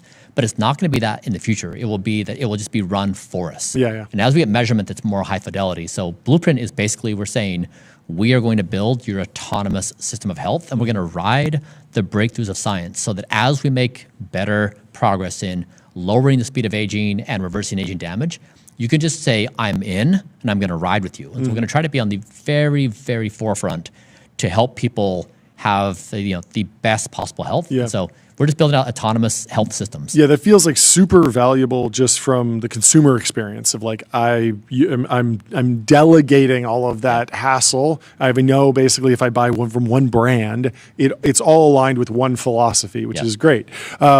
What does that mean on the logistics side? What does that mean on the CapEx side? What does that mean on the operational cost side? Do you have like 25 different product managers for each niche? Like, what's the shape of the company? This feels like a big challenge. A very big challenge. We're standing up like 10 different businesses at the same time. Exactly. Exactly. Like, there's plenty of people that could have done what you did where they like become famous or they become content creators in one way or another. And then they're like, now I have one product. And you're like, now I have, how many products do you actually have? 50 over 20. Over 20? And it's clear that like you, probably a lot of that comes from the fact that you've been a successful entrepreneur before. You're like, yeah, I can probably do more than just one. But what actually does the business look like? Does the system look like? Are there cross-selling benefits in retail on day one, or is this just an e-commerce play on day one? Like, how do you think about the costs and benefits of going multi-product so soon? Yeah, I mean, the thing is that when people want to be healthy, you can't just address one thing. They're still left with 99 things to deal with. I totally get the consumer value. It makes a ton of sense. So internally, we're basically building out the infrastructure to deliver every single channel. So digital, food, prescriptions, testing. So we could say like it's so much stuff. It is so much stuff. You know, like this is what so I've done this myself for the past, like 5 years. We've mastered the system for me. And I've been fighting to achieve the best biomarkers in the world. Like, kind of, in some sense, a ridiculous idea. But also, like, it's a new sport. Like, you can imagine it becoming a thing. I mean, basically, we've mastered it. We've built it. Now we're just productizing. So I think we'll do it. So where are the edges of the? What is? How do you think about so every consumer out there has probably at some point or another gone through the frustration of finding a product they love and then watching the company behind it, or sometimes an acquirer, just like steadily, just like try to maintain or increase their margins to the point where it's no longer that it might have similar looking packaging, but it's no longer the same product. Like I imagine like you want Blueprint to be the thing that you are reliant on for the majority of your calories, the majority of the supplements you take, the majority of the drugs that you are going to leverage, and so. I can imagine holding the company to that standard so that you're not having to go anywhere else or realize like, oh, this product would actually be better for me. But like, do you have any kind of like ethos around that? Because that just feels like I try to be cognizant of like when a company goes from founder led to they've exited and the new acquirer is just going to say like, hey, we could actually source this salt from over here and we're going to save like 80% and nobody's really going to notice because it's going to taste similar. But then the tests start showing up and it's actually like got lead in it now or whatever. Yeah, exactly right. I mean, I'm Blueprint's #1 customer. I appreciate it so much, because like when we first started doing this project, I was testing everything I would put into my body. Air, water, food, like everything. And I learned, first of all, food is guilty until proven innocent. It is so toxic. No matter where you get it. And people were freaking out last week when there was that protein powder report came out that a bunch of them had lead in it. And I was like, my immediate reaction was like, obviously, a lot of this stuff has lead in it. I mean, like, look at the average chocolate bar has like a ton of lead in it. And it's not even, so you can isolate that one toxin, but there's so many other toxins. Totally. So people, they grab onto one concept that they understand. It's like, oh, that's bad. There's trace levels of heavy metals in all of our foods. So like the fact that it's there is not alarming. It's just, it's out of context, but it's at a level people understand. But the goal is Blueprint is my way to try to achieve, this don't die. And so people will be just riding along. We build on population level data. So this is not about Brian Johnson's body. This is about everybody's body. So all ages, both genders. But no, I think we're being meticulous about what we do. And so the quality will be the best in the world. And so I care about it. I'm consuming all of it myself. Yeah. What's the plans on the kind of telemedicine front for kind of interventions or therapies that require doctors' kind of involvement? Is there anything on that front? We will build an infrastructure to basically, when you want a prescription, if you want to go on a GLP-1, we can help you get started, whether you want a large dose or a micro dose. This is just funny. You're just like, yeah, and also I'll do the lab testing, and I'll Yes. also like build I'll be mining the metal that gets turned into the needle that injects you with the Yes, there we GLP-1. go. It's like That's you want to hold up the entire global Yes. economy. I love it. It's good ambition. I strongly support this. I was interested in like where are the edges of like what you're like. Yeah, actually, I'm not going to go into that market, but it feels like you'll just continue to work on it until you get to some status where you're like, yeah, actually, it'll be full circle. Would you go into hospitality? Would you create like physical kind of That's like what I let's was say a thinking. hotel? Yeah, I mean, if you want to get 100% of everyone's calories, these European kind of health retreats that are very like evidence driven. They're testing focused. I could imagine a Blueprint retreat center that people can visit once a year to we have about a dozen groups around the world that want to stand this up, and some of the biggest hotel chains around the world. Because the thing is, they just want credibility. They want to say like, come here, we have this thing structured. When I meet with some of the most powerful people in the world, they're just as clueless as everyone else. Like, it is not like people imagine rich and powerful people will just have it solved. Yeah. That is not the case. No. Yeah. And so, we are going to stand this up. We probably will not do physical clinics. It's just too much on the real estate. And so, but we'll probably license it out. Sure. We'll probably do the digital model. If we have CrossFit IP model almost. We have trust. Yeah. So like we want to have, like we could do a model across food and clinics where we have this evidence-based approach. So I mean, we're kind of in it to just blanket the entire industry with a framework on how to do things in a credible way that's biomarker-led, evidence-based. Yeah. What was the thesis behind the round? $60 million, tons of faces, not the traditional CPG, VCs, private equity folks. Like, what was the thesis? Yeah, I mean, so I've been funding the company myself up until this point. Yeah. And, I guess I just wanted my friends to come along with me. Sure. So these are people I talk to in private. Yep. They enjoy it. They're into it. Yeah. And I think a lot of people, they have not known how to think about me. Like, am I legit? Am I not? Is this a thing? Is it weird? And then they see that list of investors and are like, oh, shit. Yeah. And so like yesterday, I think was the first day, it was like, oh, it's safe to say this is cool. Whereas That's before, interesting. people I have feel been like that flipped like a long time ago. But Really? Yeah, I feel like the first like business. What was the first piece that you did that was like I spent $2 million on my health and that went super viral? Yeah, like 2 or 3 years That ago. was like 2 or 3 years ago. Yeah. I feel like that was the moment where I people always were looked like, at it. kind of My confused, personal but view pretty was- quickly people dug into your backstory and were like, oh yeah, you sold them. Yeah, my personal view is America has over the last few years had so little trust in health institutions. Yeah. Like if you just went and followed the American Heart Association's guidance, I'd probably die at like 60. I right? know, And wow. so to me, I was always like, knowing how much you can read about health and you can listen to podcasts and you can listen to what some influencer said in a short form video, but to deeply understand your health, you have to do self-experimentation because every body is different. And so I always looked at it, you always tried to be controversial enough to like generate attention, attract some people that were going to become super fans and lose some people, and you were kind of okay with that. But my sense was always like, thank you that somebody is going to invest more money than basically anyone else in just self-experimentation and then open source all of that. And now people can buy your olive oil if they want, or they can decide, no, I'm actually going to go on my own journey and try to find some product that can fit this requirement. Yeah. But it felt like such a public benefit that I always wish there was like 1,000 Brian Johnsons that were just all running the same experimentation, open sourcing process versus the biggest thing we talked about this the other day is health influencers quickly put themselves in a niche and they're like, I'm the fasting guy. I'm the HRV guy. And then every single thing becomes about that. Yeah. And it's cool because you can like tap into a world and like kind of accelerate and understand a lot about a category. Yeah. But then in reality, it's not like fasting is the only thing that matters. It's just like one tool. So I have another take on that maybe I'd like your reaction to. There's also this trend in health influence where if I want to blow everyone's brain, I'm going to come in and blow everyone's mind. I'll be like, guess what? I boil it all down. It's sleep, diet, and exercise. That's like 99% of what you need to do. Yeah. And everyone's like, man, this John guy, he's not talking about the crazy supplements. He's just telling it like it is. Sleep, diet, exercise. I did it. I feel great. This is amazing.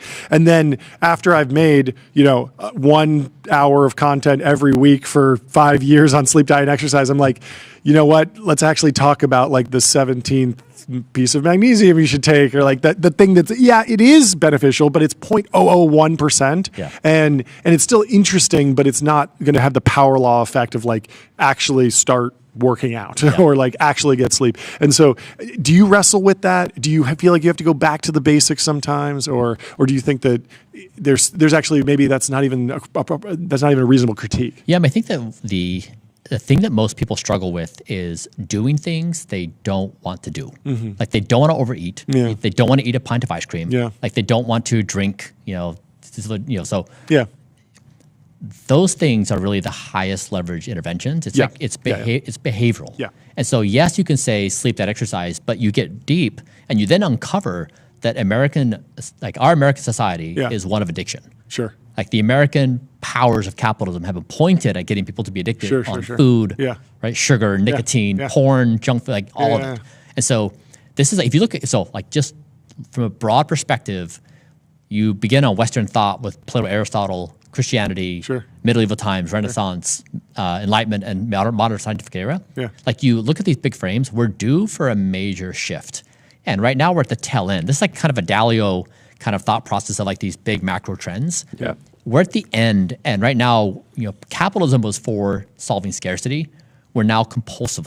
Right? We're now compulsive. Yeah. And the idea was democracy was freedom of choice. We now have no longer choice because we're addicted. Sure. So we're really playing on this very big macro frame of we're at a different time as a species. And so, yes, sleep, diet, exercise, but in this larger frame, it's about what does it mean to actually be intelligent, make decisions, and you can't when you're addicted to everything. Yeah. What do you think about some of the longer tail interventions, like the third peptide that's not approved yet, but people are already taking it here? It feels like, is this sort of like pseudo-regulated, unregulated biohacking becoming more prevalent? Is that the correct world in a world where the FDA is broken, or does the FDA need to change, or how should we map the accelerating advances in science with maybe stagnation in regulatory? What's your framework for that? Yeah, I mean, peptides are very powerful. They're basically drugs. Okay. Right? So you get access to drug-like effect sizes. Sure. The problem is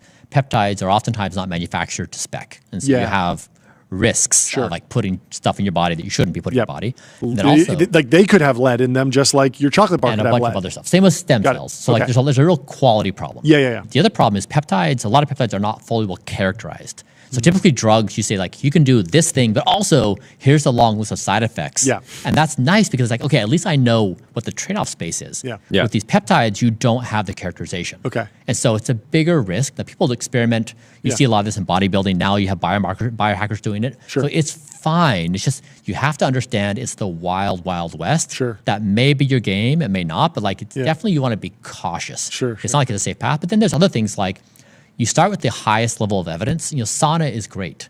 Yeah. But like I've talked about this a lot. If you don't ice the boys in the sauna, you crush. Can you make a ice pack? So I used to. I think we maybe talked about this last time. There used to be this ice pack on Amazon that was for this use case. Wait, and it's gone? And they stopped selling it. And now I don't. I lost my. So we should. Yeah, they don't want you icing your boys out there. I don't think they want that. Yeah. And then a lot of men will say like, I'm not trying to have babies, so it doesn't matter. But it has negative feedback. Hormone health. Exactly. Right? Yeah. Interesting. Yes, sleep, that exercise is great, but then you dive into the details. This is what I'm saying. Like, you start down this path, and you inevitably will spend 50% of your time chasing down everything. Some sort of weird root on cause all these on things. whatever it is. It's never easy. So you Yeah. have infinite chase, and that's what I'm saying is that's the problem I'm trying to solve is nobody has 50% of their time to do this. So How are you thinking about wearables? Because there's a world in the future where you have a camera that's effectively a sensor that's able to experience life in your view, and that as like a health co-pilot would be pretty wild because you'd be like, hey, you've already eaten like you know well beyond. You assume that like cameras get better at like calorie tracking. It's like, hey, you're well over like your daily caloric needs. Like you're now going into a surplus. Maybe ease off, and maybe that's enough. The Meta Ray-Ban displays like need a killer app. That sounds like something you should build. What do you think? Yeah, I mean if you think about it, GLP-1s are kind of that. I mean, a little bit, right? It's like modulating your hunger, your satiety, and it's like so. How do you think we'll view GLP-1s and the explosion of their use in 50 years? It's probably the most successful anti-aging drug ever built. It's incredible. Yeah, it's like the benefits keep on accumulating. Yes, there's drawbacks. They're getting better all the time, but do you feel the same way about statins? They're complicated. I mean, statins do have benefits, but they're complicated. Do you feel like there's any value to reading into the conspiracy, like weird vibes around the fact that like Ozempic came from a demon, like this Gila monster? Isn't that what it is? The Gila monster. Is it the Gila They monster? were experimenting or with the Komodo Gila dragon monster. venom or something like that? Like it just feels like wrong, right? If you're just like, just humanity 101, you'd be like, don't become the reptile. Don't drink the reptile venom. I mean, Brian might be trying to be the reptile. I mean, a little are bit. you into it? the Sonorian toad gave us 5-MeO DMT. And I would say that that's bad too. That's throwing off all sorts of red flags for me. It just got FDA approval. It did. It did. For what? Breakthrough status for resistant depression. Yeah. Treatment resistant depression. Yeah. Got it. Yeah. So I mean, I guess if you're sad, you need the toad to cheer you up, I suppose. Thank you, reptiles. I'm happy if it's helping people. I'm happy. It is just funny when we were looking at the story of Ozempic like a year ago. What's your view on? I think everybody's hoping. Maybe GLP-1s are this, and people haven't sort of fully realized it yet. But everybody is kind of, I feel like for a while, just hoping that like, by the time that I'm really aging, like I'm really feeling it, there will just be a pill that I can take, and I'll just be able to halt or maybe even reverse. Are you like how open How open are you to the idea that like there could be something that is like an order of magnitude more effective than GLP-1s in terms of anti-aging? Yeah. Like, are you, where do you put the probability there? I mean, that study that came out from China in June, they showed that they took this form of a FOXO3 protein.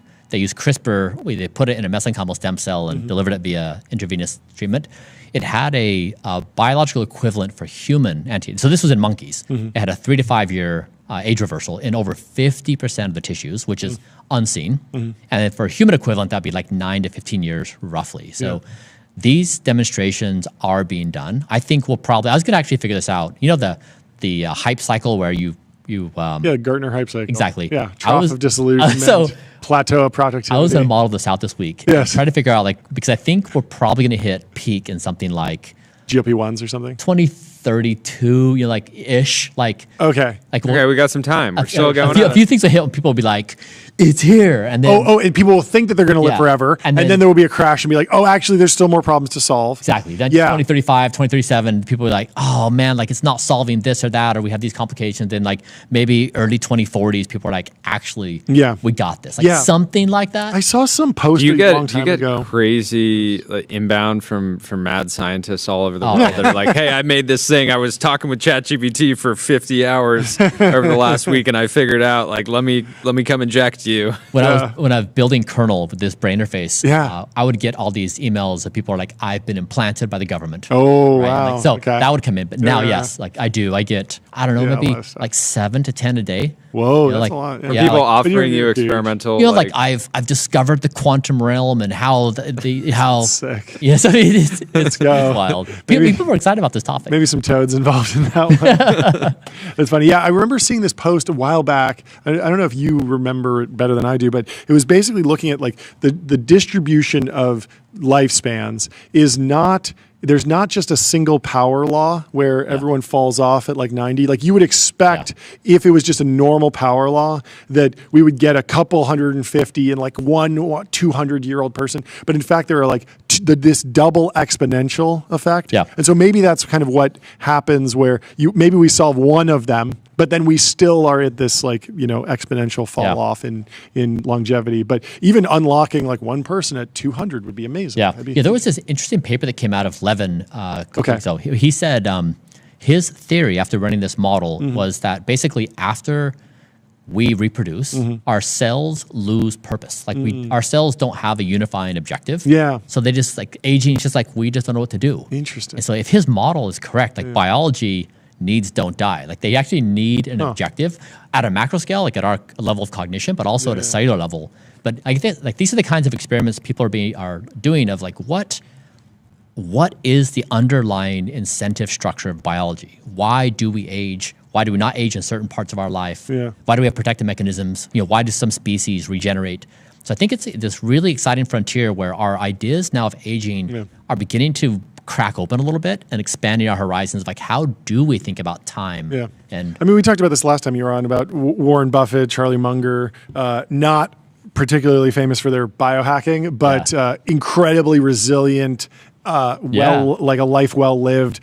So many stories about them, like staying up, drinking Coca-Cola and wine long into the night. And I want to believe that there's some level of just if you have a purpose, if you have drive, your body just pulls it together a little bit more. I know people want this to be like the answer. Yes, but you're saying it's just luck. I think it's I think it's really such a bad idea because people in their mind, they make that shortcut and they're like, you know what? I just got to work harder. I got to work harder. Yeah. Did we cure balding? There was that study. Was it last week? They're weak effects. Okay. Yeah. So like we really have not made. I guess it's so long turkey. It's a little bit embarrassing as a human race that we haven't been able to make really good strides on hair loss. That one seems very simple to me. I don't know. It just seems like very mechanical. It doesn't seem as complicated as like your brain degenerating. We don't even know how the brain works. It's like it's hair. It just grows. Like it should be. easy. We're working on it. We just put out our best attempt. We're going to see if it works. Like we're going to try to beat everything that's out there on market. Yeah.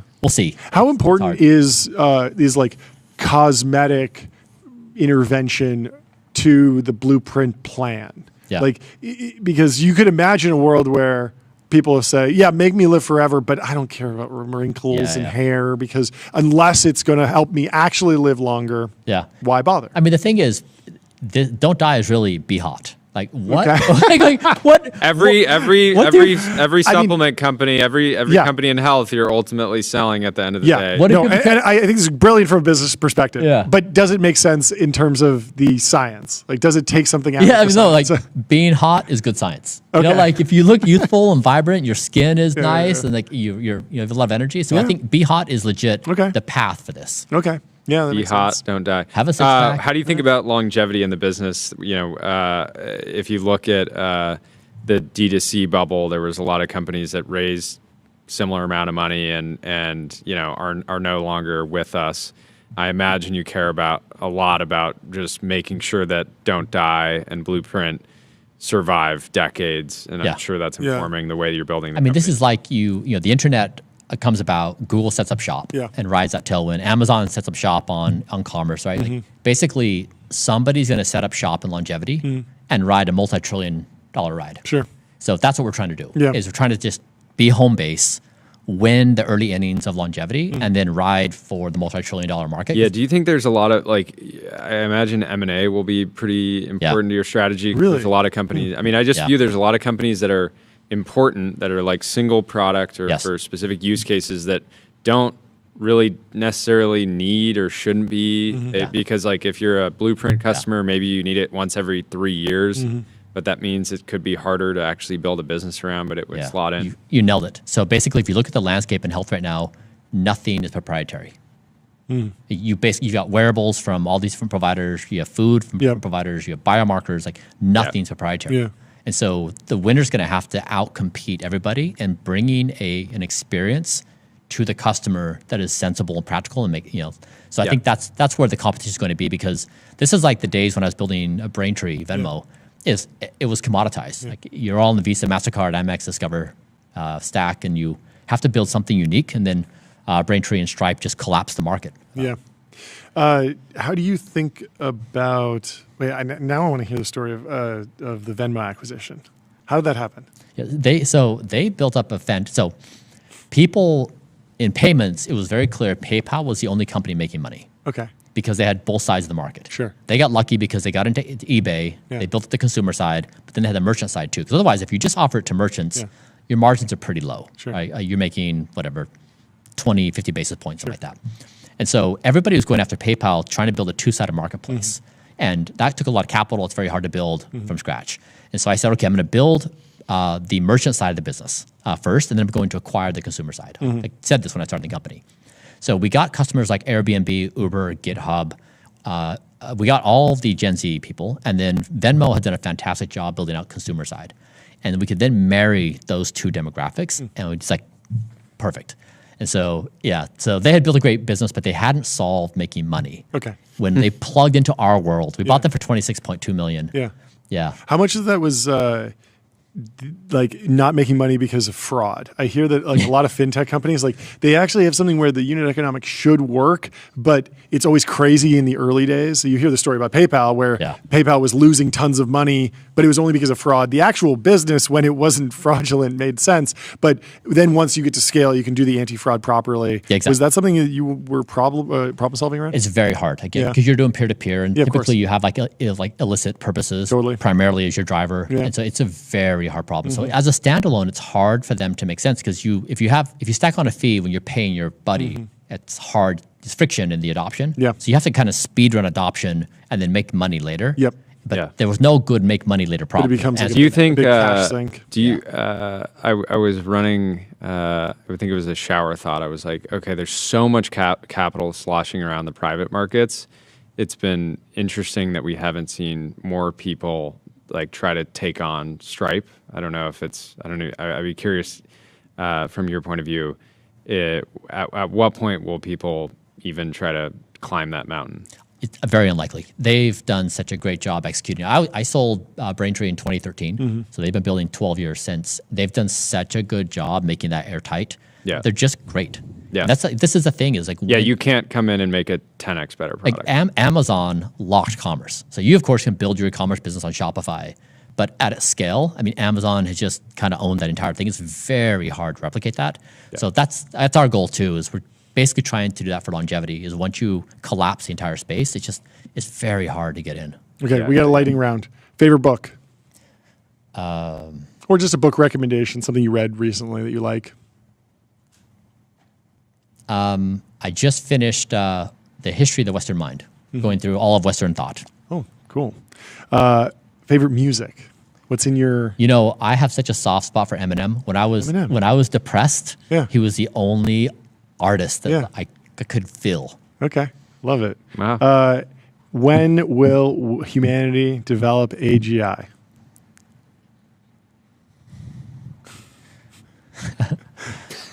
So we asked such a hard. You don't want to sound like a D-cell. You don't want to be. Just call it right now. Yeah. Well, I want to be able to clip this the day of and be like, exactly. Ryan, I want to say that it to the I want to say that we'll be nice to you and we won't clip this, but I know our clipping infrastructure, and we absolutely will clip this. It's such a sucker question, right? It's like, maybe let's flip it around. OpenAI and Microsoft did this deal where the definition of AGI will be convened by a group of experts. What is your definition of AGI? I approach this question as more through psychology of when will humans feel useless?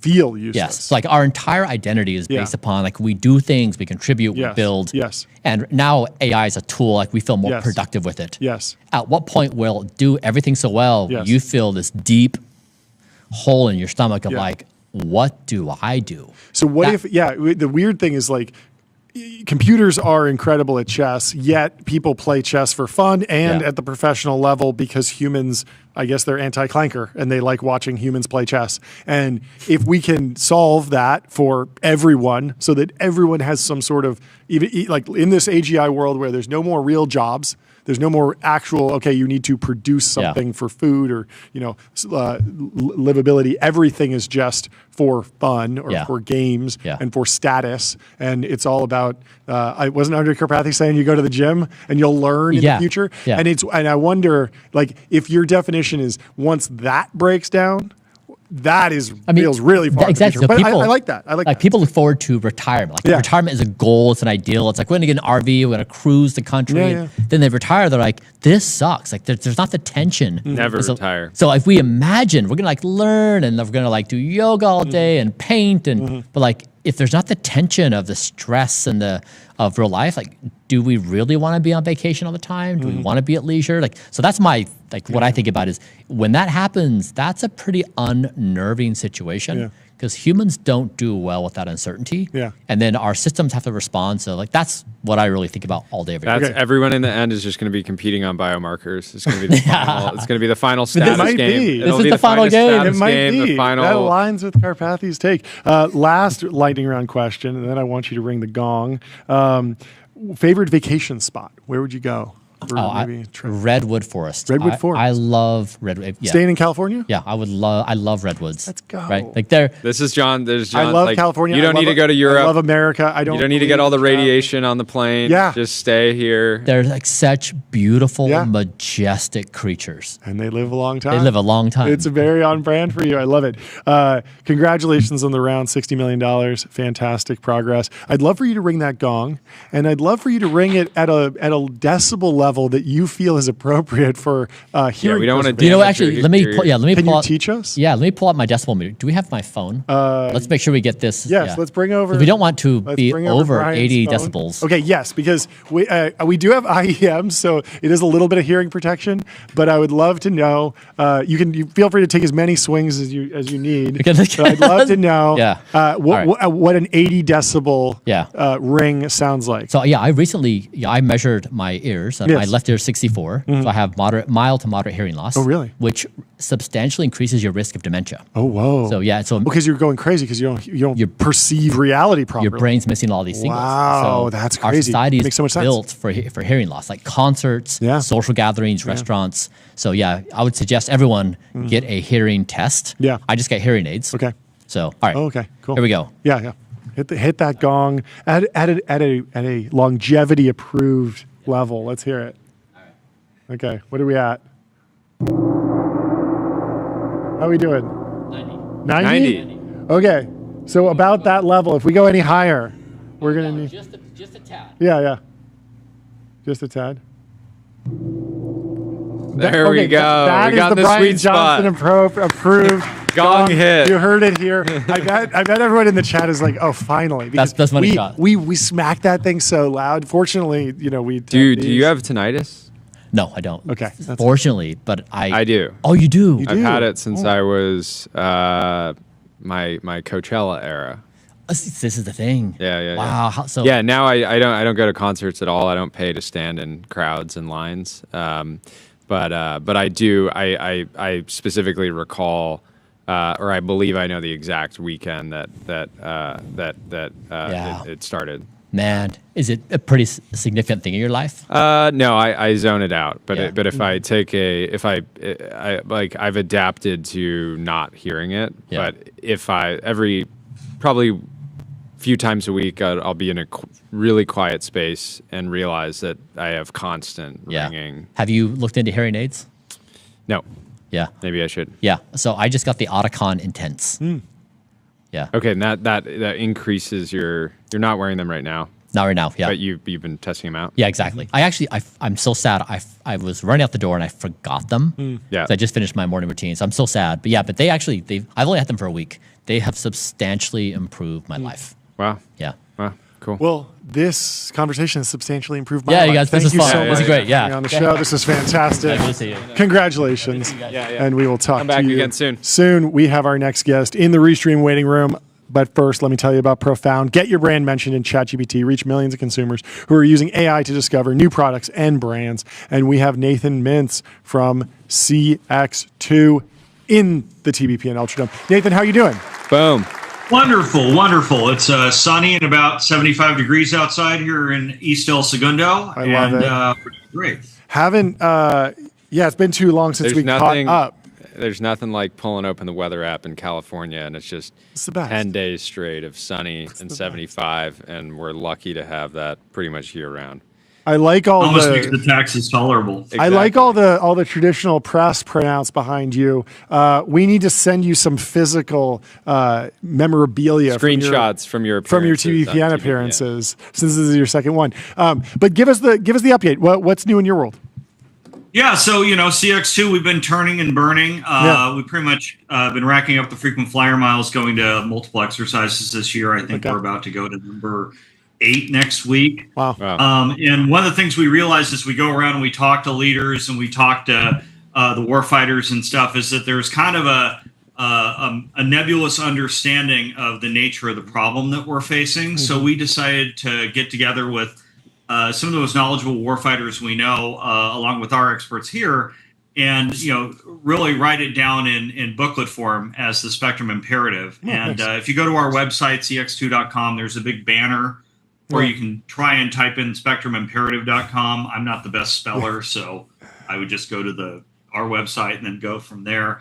But really what we're trying to do is come up with what is the core thesis of electromagnetic warfare in the 21st century, because the electromagnetic spectrum is this cross-domain across the entire, all the other domains of warfare, land, sea, space, air, and cyber, that connects all of them. And particularly as everything moves to more autonomous systems, we are seeing more increasing reliance upon the spectrum, and it becomes a more contested domain of warfare, which, because we had the luxury of working for 20 years during the global war on terror, Iraq, et cetera, where we had permissive access to this spectrum and air superiority, we never had to worry about it before.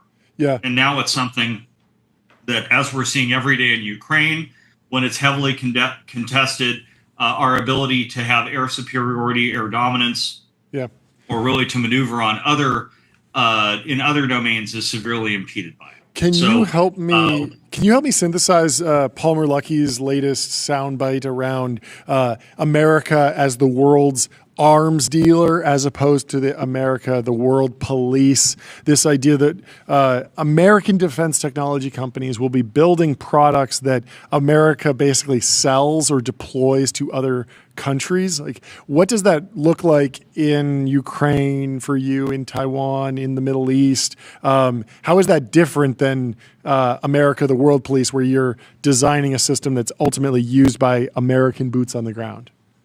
So in traditional defense, I spent 14 years in traditional defense. I think I pulled my passport out of my drawer 3 times, and one time was for my honeymoon, right?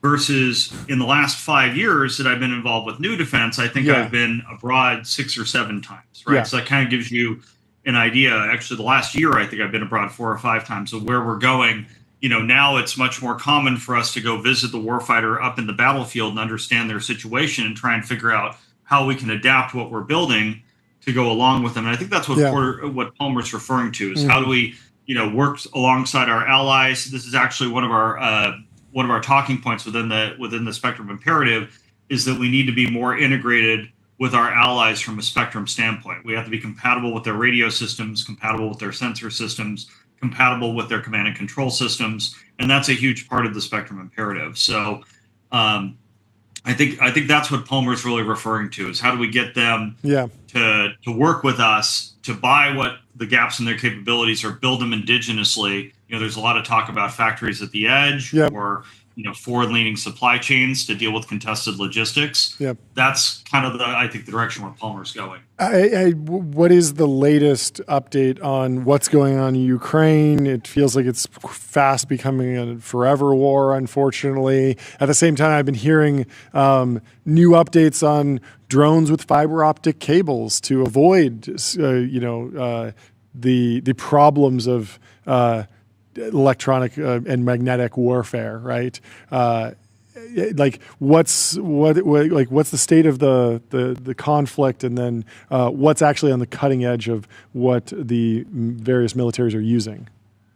Yeah, so Ukraine, what's basically happened is the front lines have been relatively frozen, and it's because if you think about it, you need to have uncontested data link, data links at the spectrum layer. You need uncontested navigation, et cetera, or else you're kind of swimming upstream. So effectively, they've created this no man's land of electronic concertina wire and minefields that really impedes any forward motion. Interesting. And 98% of the action is occurring with autonomous systems, whether that's drones or unmanned ground vehicles or unmanned surface vessels. The Ukrainians have actually been probably the most successful with the USVs in the Black Sea. They've pretty much pushed the Russians completely out of Sevastopol, completely out of Crimea, and now they have to go all the way to their ports on the eastern side of the Black Sea to actually keep their ships safe, right? So that's a case study where autonomous systems, or actually automated systems in this case, because it's still human driven, have been able to really make a difference in that conflict. Meanwhile, the whole concept of a forward line of advance or forward edge of the battle area is now completely obsolete in the sense that you can have drones pop up from many kilometers behind the lines and hit strategic targets, which is specifically what we saw with Operation Spiderweb. Now, you mentioned tethered drones. Those were very popular in the Kursk offensive. Actually, the Russians were the first to introduce them, and the Ukrainians then followed suit. And the whole idea was that, well, if there's nothing to jam, then you can fight through all the jamming. The trouble is that the tethered drones in some cases within the Kursk offensive actually turned into about 30% of the drones being used at any given time at its peak. But it's a brittle solution. If you go around a tree, you can snag it. If the lines can be cut quite easily. There's all sorts of limitations, and then not to mention over water, it's like running a fishing line. If it touches the water at all, it's going to weigh down the drone and take it down with it. So I hadn't thought about that. So tethered drones have their time and place. It's a little unclear how applicable they will be in like the Pacific, for example. But for things like persistent surveillance, where you're putting a drone up in the air, and you can actually run power up to it for surveillance, it may make a lot of sense, right? I hadn't even thought about that. That's super interesting. But it's Maslow's hammer up in the sky. There is no silver bullet. There is what was the phrase you used? You said Maslow's hammer? Yeah, Maslow's hammer. That if I have a hammer, everything looks like a nail. Oh, sure. And so that's what tends to happen with any sort of new countermeasures that's first involved, and then the enemy saturates and counters it. In fact, probably the biggest paradigm shift we've seen in the Ukraine war that will be very applicable in the Pacific is this idea that all of our systems are highly adaptable, that both us and the enemy are operating on a much faster fly, fix, fly loop and countermeasure loop than what we're used to seeing. We're used to seeing years for new systems to be introduced. We'll be looking at more like weeks or possibly even days in some cases, and augmented by commercial software practices like CI/CD and other things. Well, over the year update. Sorry we have to move on so quickly, but thank you for the update, and congratulations on all the progress. Definitely encourage everyone to go check out the Spectrum Imperative campaign from CX2, and we will talk to you soon. Yeah, great to catch up, Nathan. So much. We'll talk to you soon. Bye. Before we bring in our next guest, let me tell you about Linear. Linear is a purpose-built tool for planning and building products. Meet the system for modern software development, streamline issues, projects, and product roadmaps.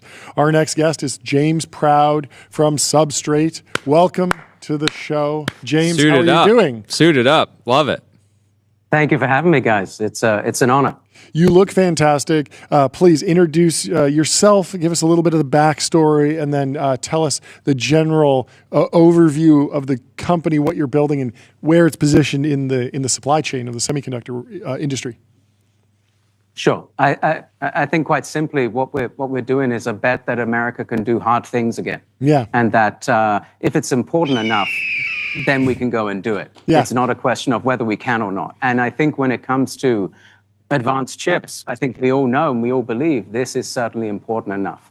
And so our bet is that the United States invented this technology, we can invent the next generation again. And starting with the core process of lithography is how you can actually go and make what we think a next generation foundry. Yep. Okay. So I think many viewers will be familiar with the general semiconductor stack. You have the design shops like NVIDIA, you have your TSMC, the fab, you have ASML, the lithography machinery maker. You might have Trumpf or Zeiss or some other supplier deeper in the chain. How do you see yourself fitting in? Are you vertically integrated? Do you want to come in and at the ASML level, at the TSMC level? We've talked to other Teal Fellows, like the folks at Etched, where they're not setting up a fab, but they are designing a new chip, and they're going to work at TSMC to run that process. How do you see yourself fitting into the stack? Yeah, we're slightly insane, and we think that the United States can build and sustain a new pure play foundry business. Okay. And to do that, we need to be a little bit more vertically integrated than usual. Wow. Usually you have the tooling makers, you have the fabs that buy the tools. Yep. We see ours is more a sort of return to the beginning of the industry where everyone sort of did a little bit of everything. Yep. And so for us, we're going to start making our own tools specifically around the lithography piece. Yep, that makes a ton of sense. You've been on a press blitz this week, all over the map. What was the last year like leading up until this point? What have you been focused on, and then what does the next year look like specifically in terms of making progress against all these goals? Honestly, incredibly hard. There's a video that I'm sure you guys have seen of when Elon was being interviewed about the Model 3 ramp, and he sort of looks at the floor and talks about how his head and heart physically hurt from how hard he had to work. And I know exactly what that feels like, and I'm sure a lot of our team do as well. But as I said, it goes back to is this important enough to actually make happen? And we believe that this certainly is, and we're very proud of the results that we have, and wanted to show the world and sort of tell people what we believe and what we're doing. And then what is more tactically, like what are this is the kind of company that it's the true potential will only be able to be achieved across decades, right? This is not the kind of company you start and expect to. It's a massive journey, but like, how do you break it up with the team? Like, what are you looking to accomplish more specifically in the next 1 to 2 years?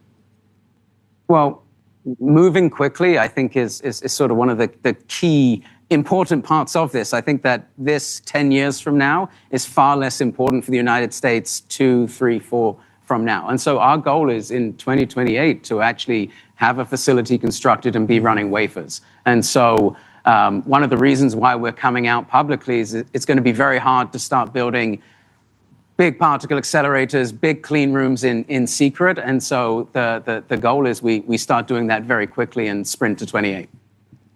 Walk through some of the milestones to date.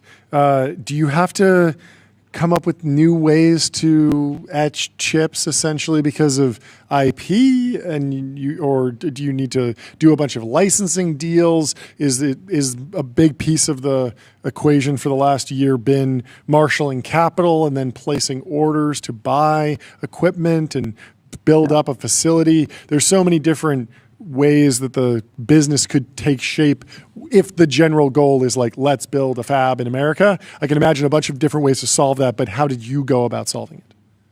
Yeah, so up to now, the company is really 3 years old, and the big thrust so far has been building lithography tools, demonstrating that they work, printing the smallest things that humans are able to go and print, and that's been the focus really up to now.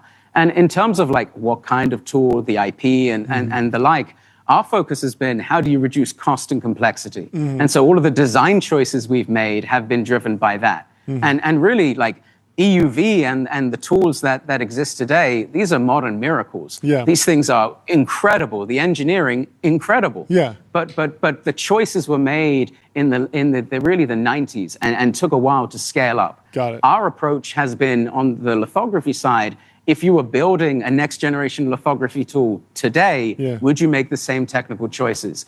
We've believed no, and the answer is no. What's it been like on the recruiting side? Have you been visiting the Netherlands, visiting Taiwan? How are you thinking about building the team going forward?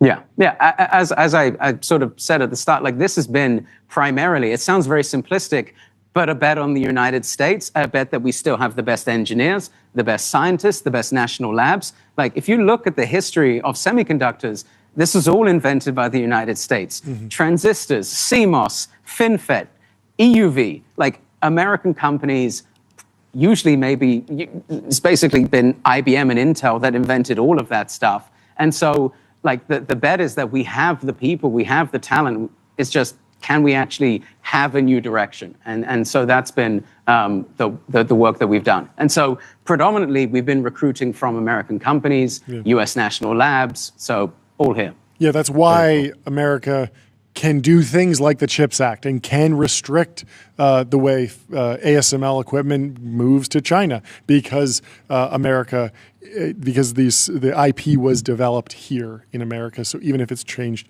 hands, we still have some leverage. Fascinating. Take us through the fundraise. How did it come together? Who's involved? What's the story with the latest fundraise? It feels like a big, ambitious project that needs some very ambitious capital, but what happened? So I want to actually quickly go back to your previous point about export restrictions. Yeah. A big belief that we've had is that we shouldn't bet that China won't do this. Totally. And a big part of what we're doing is that like there's the United States and there's China, and those are really the two countries that can actually attempt something like this. And because of export restrictions, we know they're trying. And our belief is that if we're not trying to build what a next generation foundry looks like today, we might wind up 5-10 years down the line in a really difficult place. And so that's been a big sort of motivation because of the timelines. These things take a while to play out. On the funding, I know there's a 100+ number that's out. Like that's a more actually historical, but clearly we're not going to build a fab with that amount of money. The key thing, though, is that unlike, I think, sort of traditional semiconductor fabs, because we focused on vertically integrating tools, we can reduce that cost and complexity so you don't need to spend $10+ billion to even get something up and running. We think we can actually get that done for a much, much lower cost. And then on the previous money that was announced, I think a huge shout out needs to go to our investors because really when I started this company, I said there's a 1% chance of success, and they still invested. And so for the Founders Fund, the General Catalysts of the world, and all of the others, these guys deserve a huge amount of credit. Like that's true venture capital. And we think hopefully with these results, we're showing that, these crazy bets can work. Is there any world where you partner with strategic investors or someone else in the stack? Is there a natural bedfellow in the ecosystem that doesn't feels like there might be some synergy here long term? I mean, 100%. Like for the entire American economy, it's now basically built on top of AI, which is built on top of advanced semiconductors. Sure. And so there's like, we see this as a sort of a whole of nation effort. And so the more people we can partner with, we're very open to that. Very exciting. Well, thank you so much for coming on the show. Congratulations on coming out of stealth. Massive week, and I'm sure you'll be back on very soon. We'll talk to you soon. And James. thank you. The production Thank you, team thanks you for potentially the most perfect Zoom interview It looks setup fantastic. ever. So shout out Perfect. to your team. I like the IEMs as well. That's a nice touch. Have a great rest of your day. Great stuff. We'll talk Thank to you, guys. Bye. See ya. Up next, we got Sean McGuire from Sequoia Capital coming. Oh, what's he wearing? What's he wearing on the hat? There he is. I got so excited about the hat. I forgot to do the ad read. NumeralHQ.com, sales tax on autopilot. Spend less than 5 minutes per month on sales tax and flight. Okay, thank you. Now we got Sean. Sorry. I saw you on the preview screen with the hat. I got excited. I brought you in prematurely before I could do the ad read. Anyway, how are you? Great to see you. Good to see you. Big week in Sequoia Capital land. Yeah. actually explain what happened. Some new funds raised, but how do you frame all of the actual progress and the actual announcement? Like, what happened? What is up, boys? You guys have become celebrities since last time I was here. You got Satya Nadella, you got all these legends, and then jokers like me. Well, you kicked it off. You kicked it off. Anyway, it's been amazing to watch. And yeah, I got the hat. I'm repping for you. Thank you. And I got to say, this last guy had the best Zoom and audio setup ever. And, again, I'm just on my MacBook. Well, no, this is your zone. This is your zone when anytime there's controversy on the timeline, you just flip open the laptop, hit record, 30-minute video. Single take. With one take. And this is what people want. They want something that just feels like, okay, I'm actually talking to the person in their office. I get the texture of what their life is actually like. I'm sure this is what tons of founders see when they pitch you. They open up and this is who's on the other end of the line, right? Something like that. It works to be somewhat relatable. Yeah, that's great. Yeah, so look, we're dropping new funds. We're very lucky. Sequoia's been in business for over 50 years. This is the next vintage of our flagship. Overnight success. Overnight success. Sequoia's backed a couple small companies in the past. First investor in NVIDIA. Series A of Apple, Series A of Google. Let's go. On and on and on. Next venture fund vintage dropping. Venture fund 19. 19. Also seed fund 6. Wow. Seed is something that we used to combine inside our venture funds, but wanted to place a major emphasis on it, really to show the distinction. And I would say, so anyways, fund size, 750 million and 200 million for seed. Something that I think is... Wait, and is there a growth fund as part of this? Is that a separate thing? Is that off cycle right now? Yeah, so the growth fund is different cycle. Okay. Announced their funds recently. Got it. Something that I'm honestly very proud of. I joined Sequoia 6 years ago, and I feel like this is the first fund cycle where we really have like a new team, a cracked generation of young people, and that have now been working together for 5+ years. And so it really feels like we're firing all cylinders. We got Stephanie with skilled on stage with Jensen yesterday, and Reflection. We got Constantine hitting his stride with Expo and a bunch of other companies. We got everyone on the team has some amazing portfolio companies. And then the growth team, you have so many great people, Pat, Andrew, Andrew taking David, companies public Sonia, every day now. Ravi, et cetera, and a whole new generation there too. Any specific kind of like decision making or insight around like how you guys decided kind of the fund sizes specifically? Was that I'm sure based on a lot of learnings over the last few years and seems like a commitment to like driving like real venture returns and staying committed to that. But what more can you say there? Yeah, no, you nailed it. Something I think people kind of misunderstand about Sequoia. And I got to drop the flex, but Sequoia has this outsized history in terms of the scale of companies we've backed. Like if you look at the NASDAQ, about 30% of the NASDAQ by market cap were early Sequoia, companies. Pretty wild. Crazy. But we actually don't invest in that many companies per year. We really try to keep it pretty focused and targeted where we can be active company builders. And there was a pressure the last few years. And I would say we got caught up a little during the COVID era as everyone did, and our pace increased. But we've just gone back to basics, and we're really just focused on ultra high quality, like finding just true outlier founders that have really big vision and kind of rolling up our sleeves to help them build these companies. And it's just, we're trying to not get too caught up in any of the trends. We're trying to be like ahead of trends and keep the fund size just where we can actually have. We strive for minimum 10x net returns. Like that is our goal for every fund, and that's where we want to be.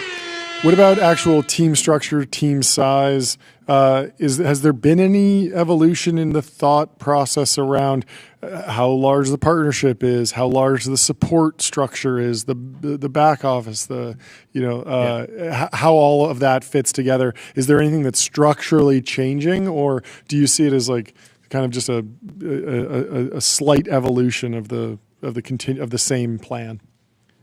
Great question. So we have to be paranoid at Sequoia. Like that's our secret, is being ultra paranoid and just trying to outwork everyone. Yeah, didn't a Sequoia founder say that? Something, I hope so. I think so. But we went through a pretty hardcore generational transition, 5-6 years ago. Yeah. Most of the team was not here 8 years ago. You have people like Rulof and Alfred that have been here for a long time on the early team and kind of have helped, and Doug, when he was active, helping to kind of bridge the generational divide. But I would say where we've innovated is kind of with new team, and then otherwise really trying to just stay true to the roots of Sequoia, active company building, focus on both, like really trying to understand market structures and find outlier founders. I think that's something that's different about Sequoia's. We're not like an or, it's not founder or market, it's an and, like we want founder and market.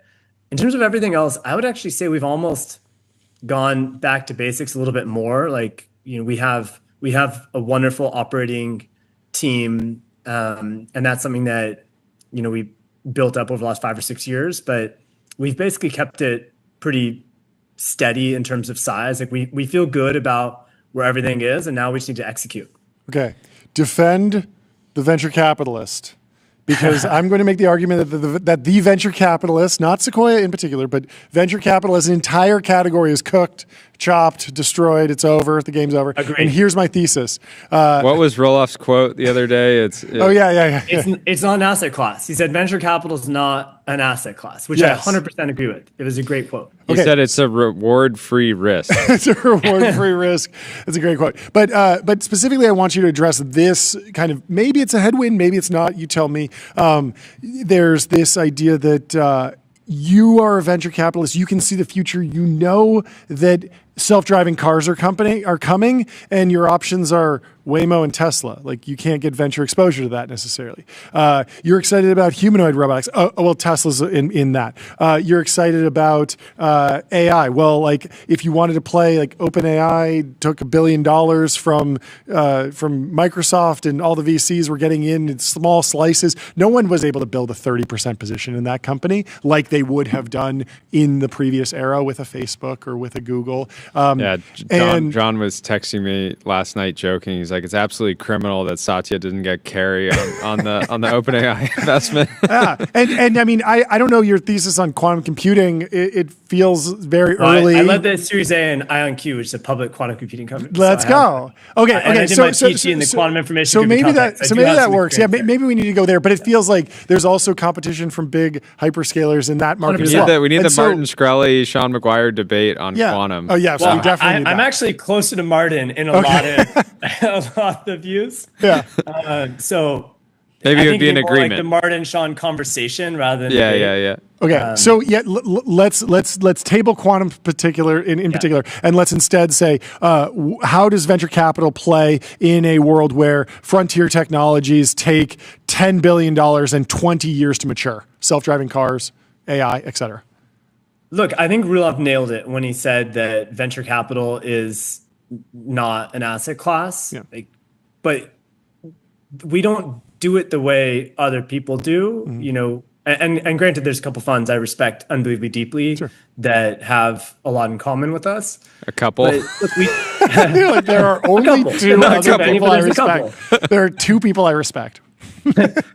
And there's a couple funds, but look, we're really deeply involved, oftentimes in like the formation of companies. Yeah. I think in the last year, there's been at least 5 or 6 companies where we signed term sheets where we were involved in the putting together of companies like before they were even incorporated. We were kind of structuring the companies, bringing the founders together. My partner, David Kahn, played a big role in bringing Kela together, for example, which is an Israeli defense tech company where, there was a very talented founder that a bunch of us knew, Alon Dror, who had a general idea, but he didn't have the right team for it.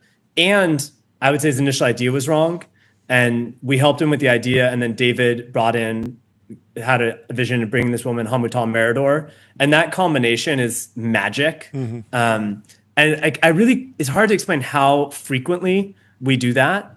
And so it's like, if you're a passive investor at the late stage, there's no alpha today in VC, or very little.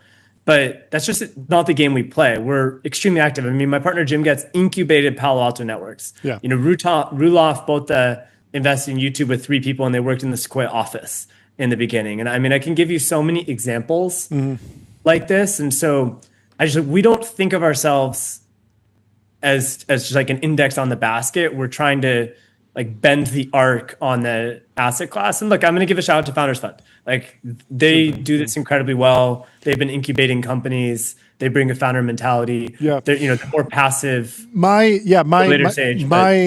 Obviously, like Sequoia and Founders Fund, incredible returns. Like, the model's clearly working. I guess maybe it doesn't matter that Sequoia and Founders Fund, like, I don't know, all the funds, it just feels like there's a world where self-driving happens, or some other big, huge humanoid robots. It happens, but it happens in a way that the value isn't captured by venture capitalists. And that's what I'm wondering. I'm not worried about it. You're not worried about that. Honestly. Okay. I'm not worried about it.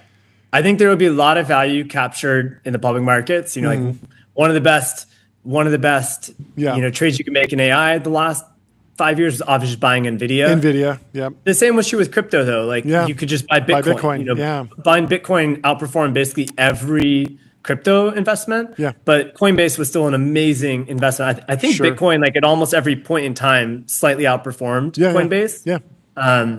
Maybe not. I've heard from investors that that's why they passed on Coinbase, because they were like, I'll just buy Bitcoin. And it's actually a big part of why Sequoia passed on Coinbase in the time. Yeah. So look, like, I think we've seen this play out many times before, but I'll give you a counterpoint. The funny thing there is that the reason why Bitcoin has done so well is probably because there were VCs that were like, yeah, I'll pay for the R&D at Coinbase to make it accessible. And then the price went up. And so everyone else is, you and FF were free riding, maybe. Yeah, we were. There's always been this dynamic, though, you know, like the famous telco build out in the late 90s, where Global Crossing and all the, you know, there were 17 fiber companies that went public and were very highly valued, and then investors lost all their money. But that fiber build out laid the pathway for, you know, SaaS and then consumer internet companies in the early 2000s. Like, this dynamic is always happening. And I think as investors, we just have to try to stay countercyclical, try to stay ahead of the bubbles, try to figure out what are the second order effects of the bubbles. Like, whenever you concentrate huge amounts of capital, there will be all this new infrastructure that you can take advantage of.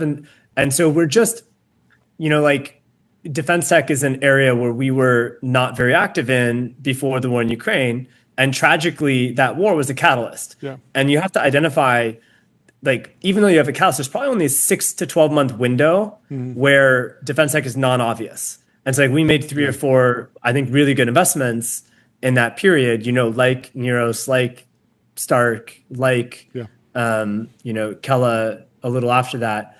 And you just have to be ahead of the curve, because, like, now I think defense tech is becoming consensus. It's too obvious. And so it's like valuations are incredibly high, but it's just like, that's our job at Sequoia, is to be ahead of the curve on these things. And there's just always going to be opportunities to make money if you're proactive. Venture capitalists buy minority positions in companies, and you can be on the board and you can be adding value and helpful. But there's this, after you kind of deploy into a company, there can be kind of this grass is always greener thing, where it's like you can meet like another 5 companies the next day, and there's always like this influx of opportunity. You've been at Sequoia now for years, and you have an opportunity to meet new companies every day, or you know, get on the phone with existing portfolio companies, some of which are maybe doing really well, some of which are maybe not.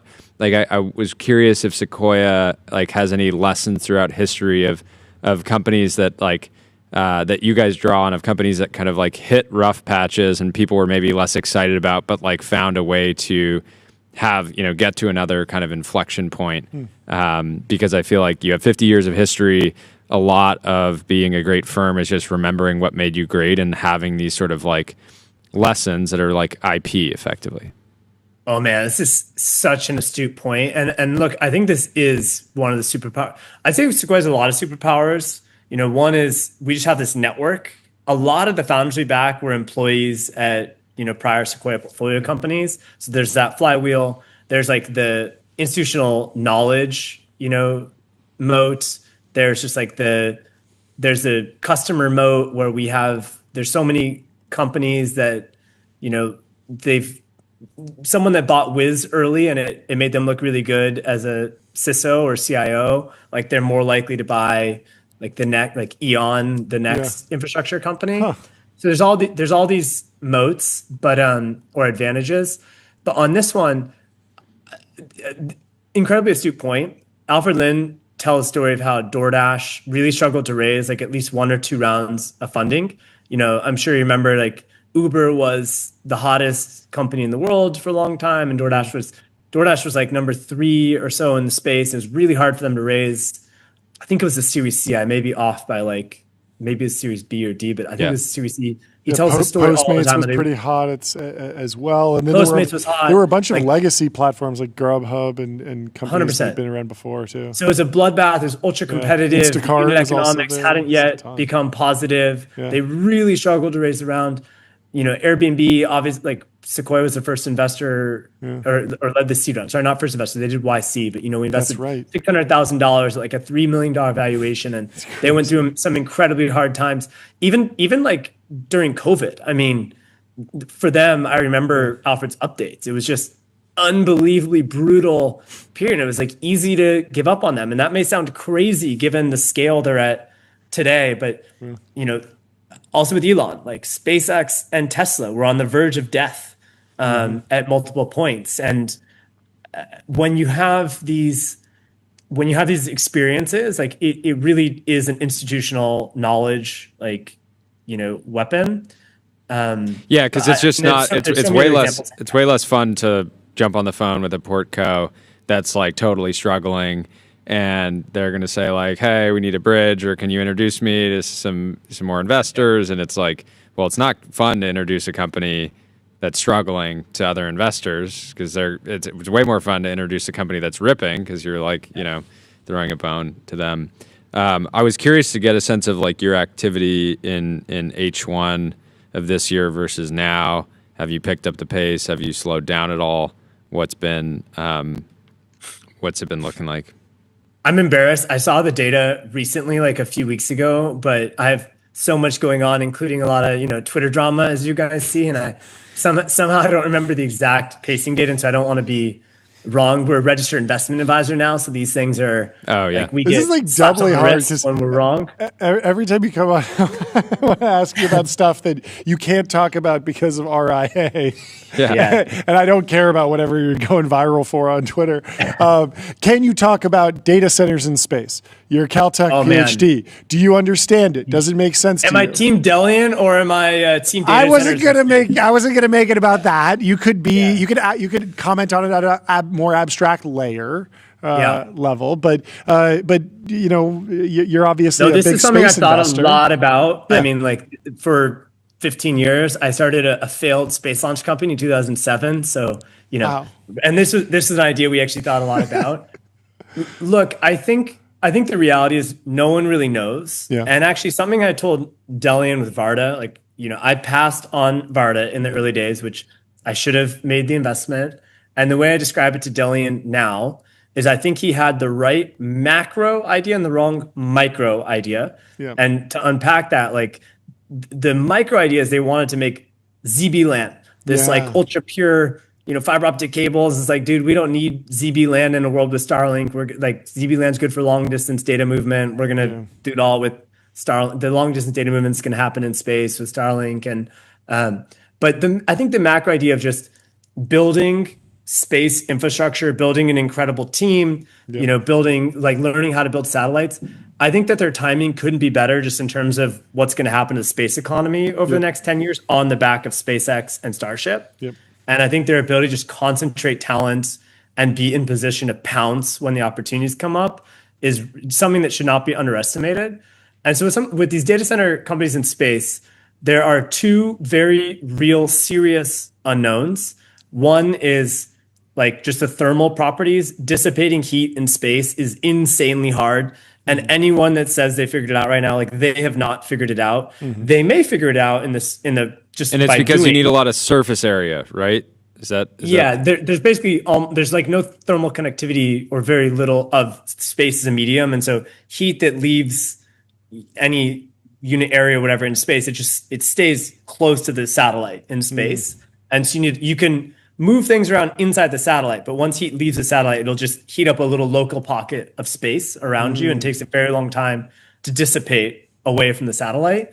And so like this is something no one really understands how it works. The second is you have to deal with high energy particles that are going through your electronics. You don't have the Earth's magnetic field shielding your electronics, and you can have metal shielding and things like this, but no one really understands how this is going to work and how it will affect all the circuits and electronics. So these two things are hard. There's also like a big just time question around exactly when Starship will fly, like when cost will be passed to the launch companies. So I think some of these companies may be too early.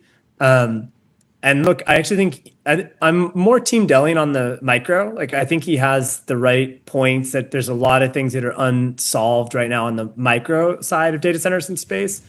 But I'm such a macro bull on space over the next 10, 15 years that it's hard for me to bet against any team that is just building that concentrate talent, building the expertise. Because I just think it's going to be such a exponential rising tide at some point in the next 10 years. I can't tell you when that will start, but it will be big. On the SpaceX front, how there's been a lot of news over the last few weeks around direct to cell partnerships between SpaceX and other device manufacturers, et cetera. How screwed do you think a lot of the big telecom companies are over the next 10 years?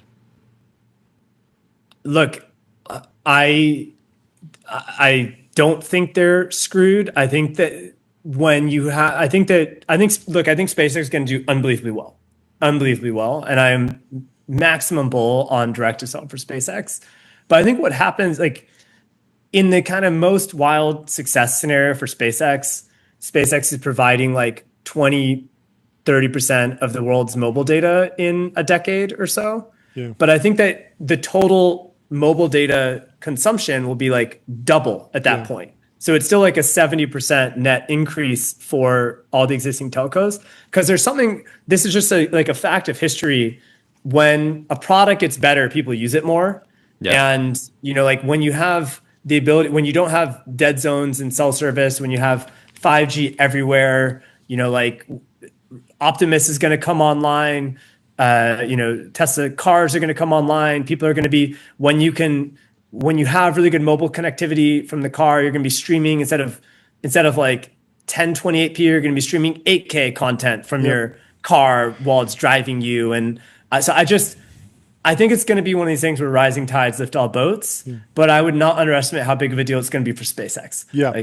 It's already an oligopoly, but there are multiple $100 billion companies in the category. And so if it just becomes, even if the market structure doesn't change and there's just a new player in the oligopoly, that looks very, very good.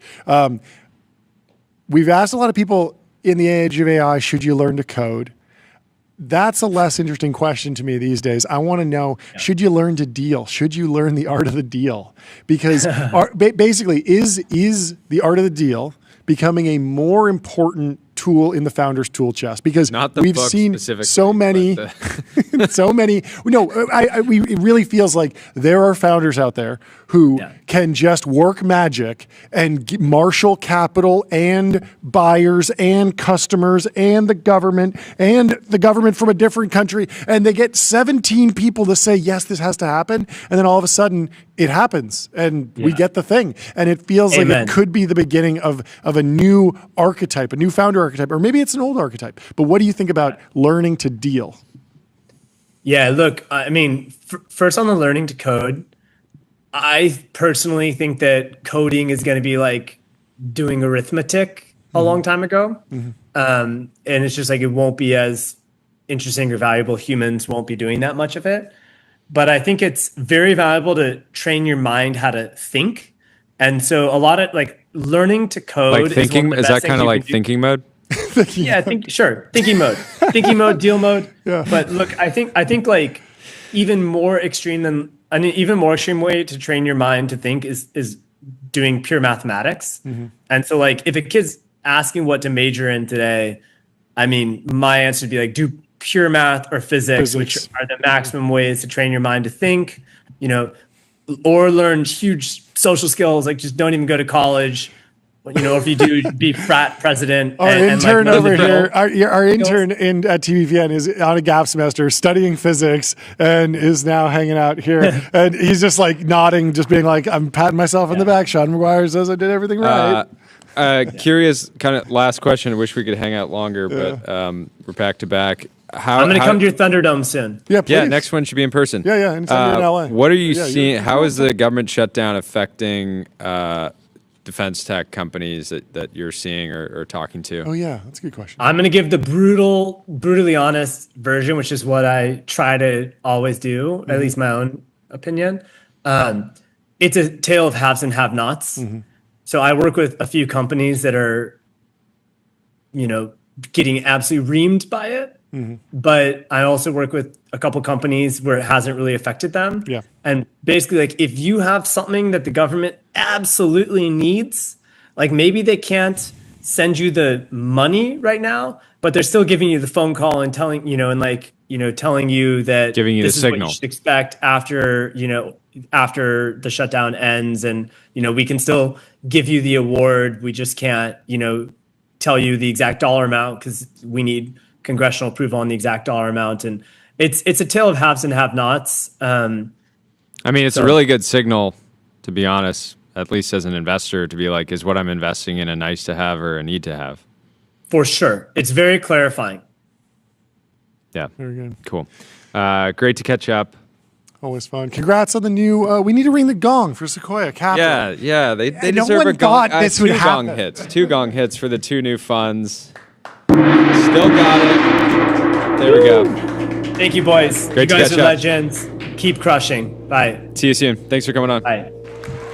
Let me tell you about Fin.ai, the #1 AI agent for customer service. #1 in performance benchmarks, #1 in competitive bake-offs, #1 ranking on G2. You can go to Fin.ai to get started. And we have Anil Chakravarthi from Adobe in the Restream waiting room. Let's bring him into the TBPN Ultradome. Anil, great to meet you. Thank you so much for taking the setup. time. It's almost like you guys are in the creative industry. Yes. Yeah, likewise. Great to meet you, and thanks for having me on. Thanks for hopping on. I assume you're at Max. Take us through the big headline news. What are the most exciting things happening in the Adobe ecosystem these days?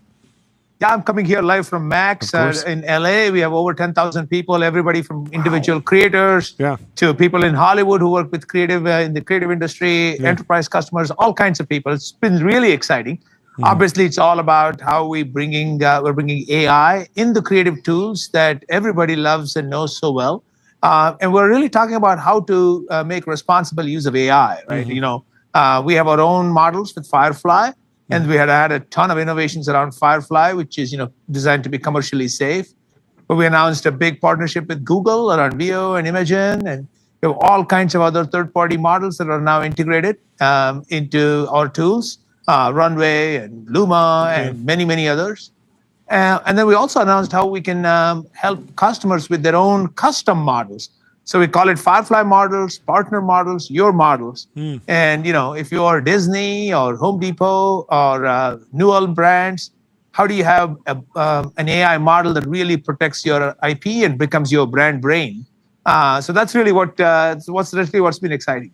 How are you thinking about the creative journey of the customer? I feel like there's probably people in the audience who might have became an Adobe customer by pirating a version of Photoshop in 1998, and now they pay for cloud every month. But now there's even more varieties of like niche use cases where a consumer can use a point solution and then they grow and grow and grow into the ecosystem. Is it more important than ever that you set up teams to capture those long tail interactions, just a face swap over here, just a background remover over here, and then funnel everyone into the ecosystem? Or do you want to focus on just capturing people once they're ready to go into the enterprise workflows?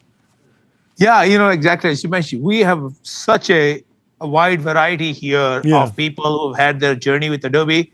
We had Brandon Baum on stage, who was exactly like what you said. Yeah. He said he was 11 years old when he started using a cracked copy. This is the thing. Yeah, no longer. Exactly.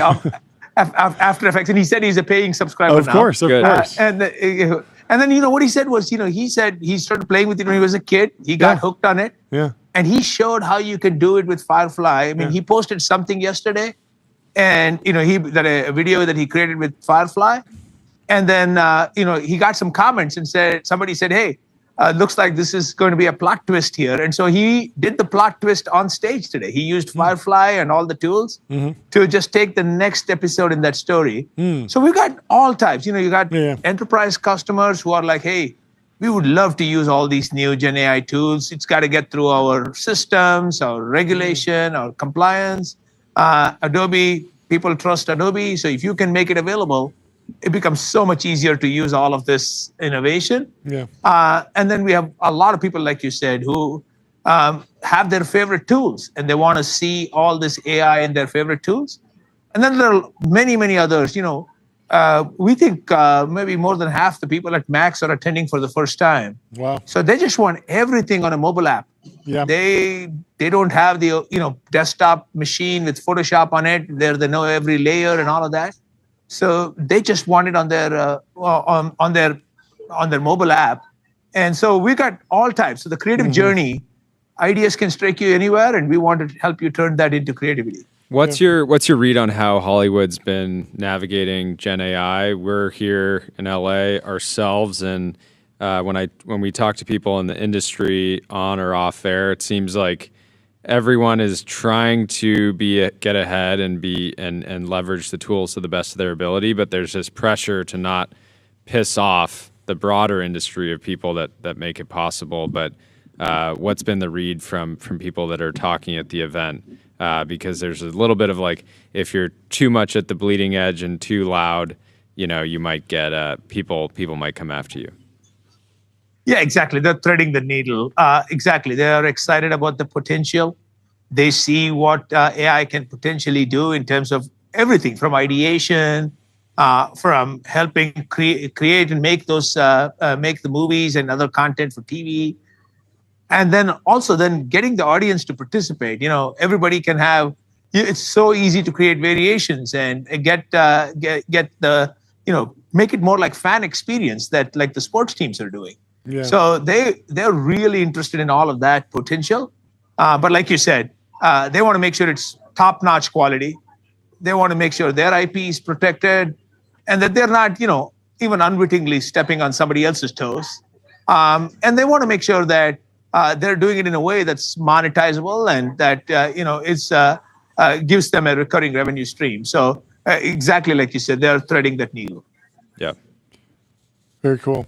Did you have a product request, by the way? I did. I want you to bring back Photoshop Mix. I was a huge user of Photoshop Mix, and my favorite features got deprecated, and I moved to Photoshop Express, and then I got a new phone, and one of the features, the one random feature that I used, got deprecated again. And so now I am on the full Photoshop iOS app, the official Photoshop iOS app, and I'm learning it, but I do feel like one of my children was left behind in on the Titanic or something, and I was left in there. So I will ask the product team to take a look. Have you tried Firefly? Have you checked Firefly out? I haven't. But I understand. Like, this is the nature of building a large scaled business. You need to move people through the different feature funnels. You can't keep otherwise it just becomes all tech debt. So I understand why things go the way they do. But as a dedicated user of the legacy app, why in as few words as possible, because we're running out of time. Yeah. What's your read on like specifically? I think people, the bears out there think that AI is disruptive, could be disruptive to the Adobe ecosystem. We're a creative business, we're a media company, we're constantly creating media and advertisements and things like that. Our view has been that it seems more obviously to be an extending innovation, or people being able to generate a video, an image or a video, and then suddenly have that asset and be like, well, now I want to change it. Well, what tool are you going to use, right? It's probably a tool within the Adobe ecosystem. So in as few words as possible, what's your view on why AI would be an extending innovation for the Adobe kind of suite of products? Yeah, we look at it as the evolution of a new operating system, and we are the creative AI platform that runs on new operating systems. When you look at our history, when it was desktops, I mean, we ran on Mac OS and Windows OS. When it became cloud, whether it was with AWS or Microsoft Azure or with GCP and others.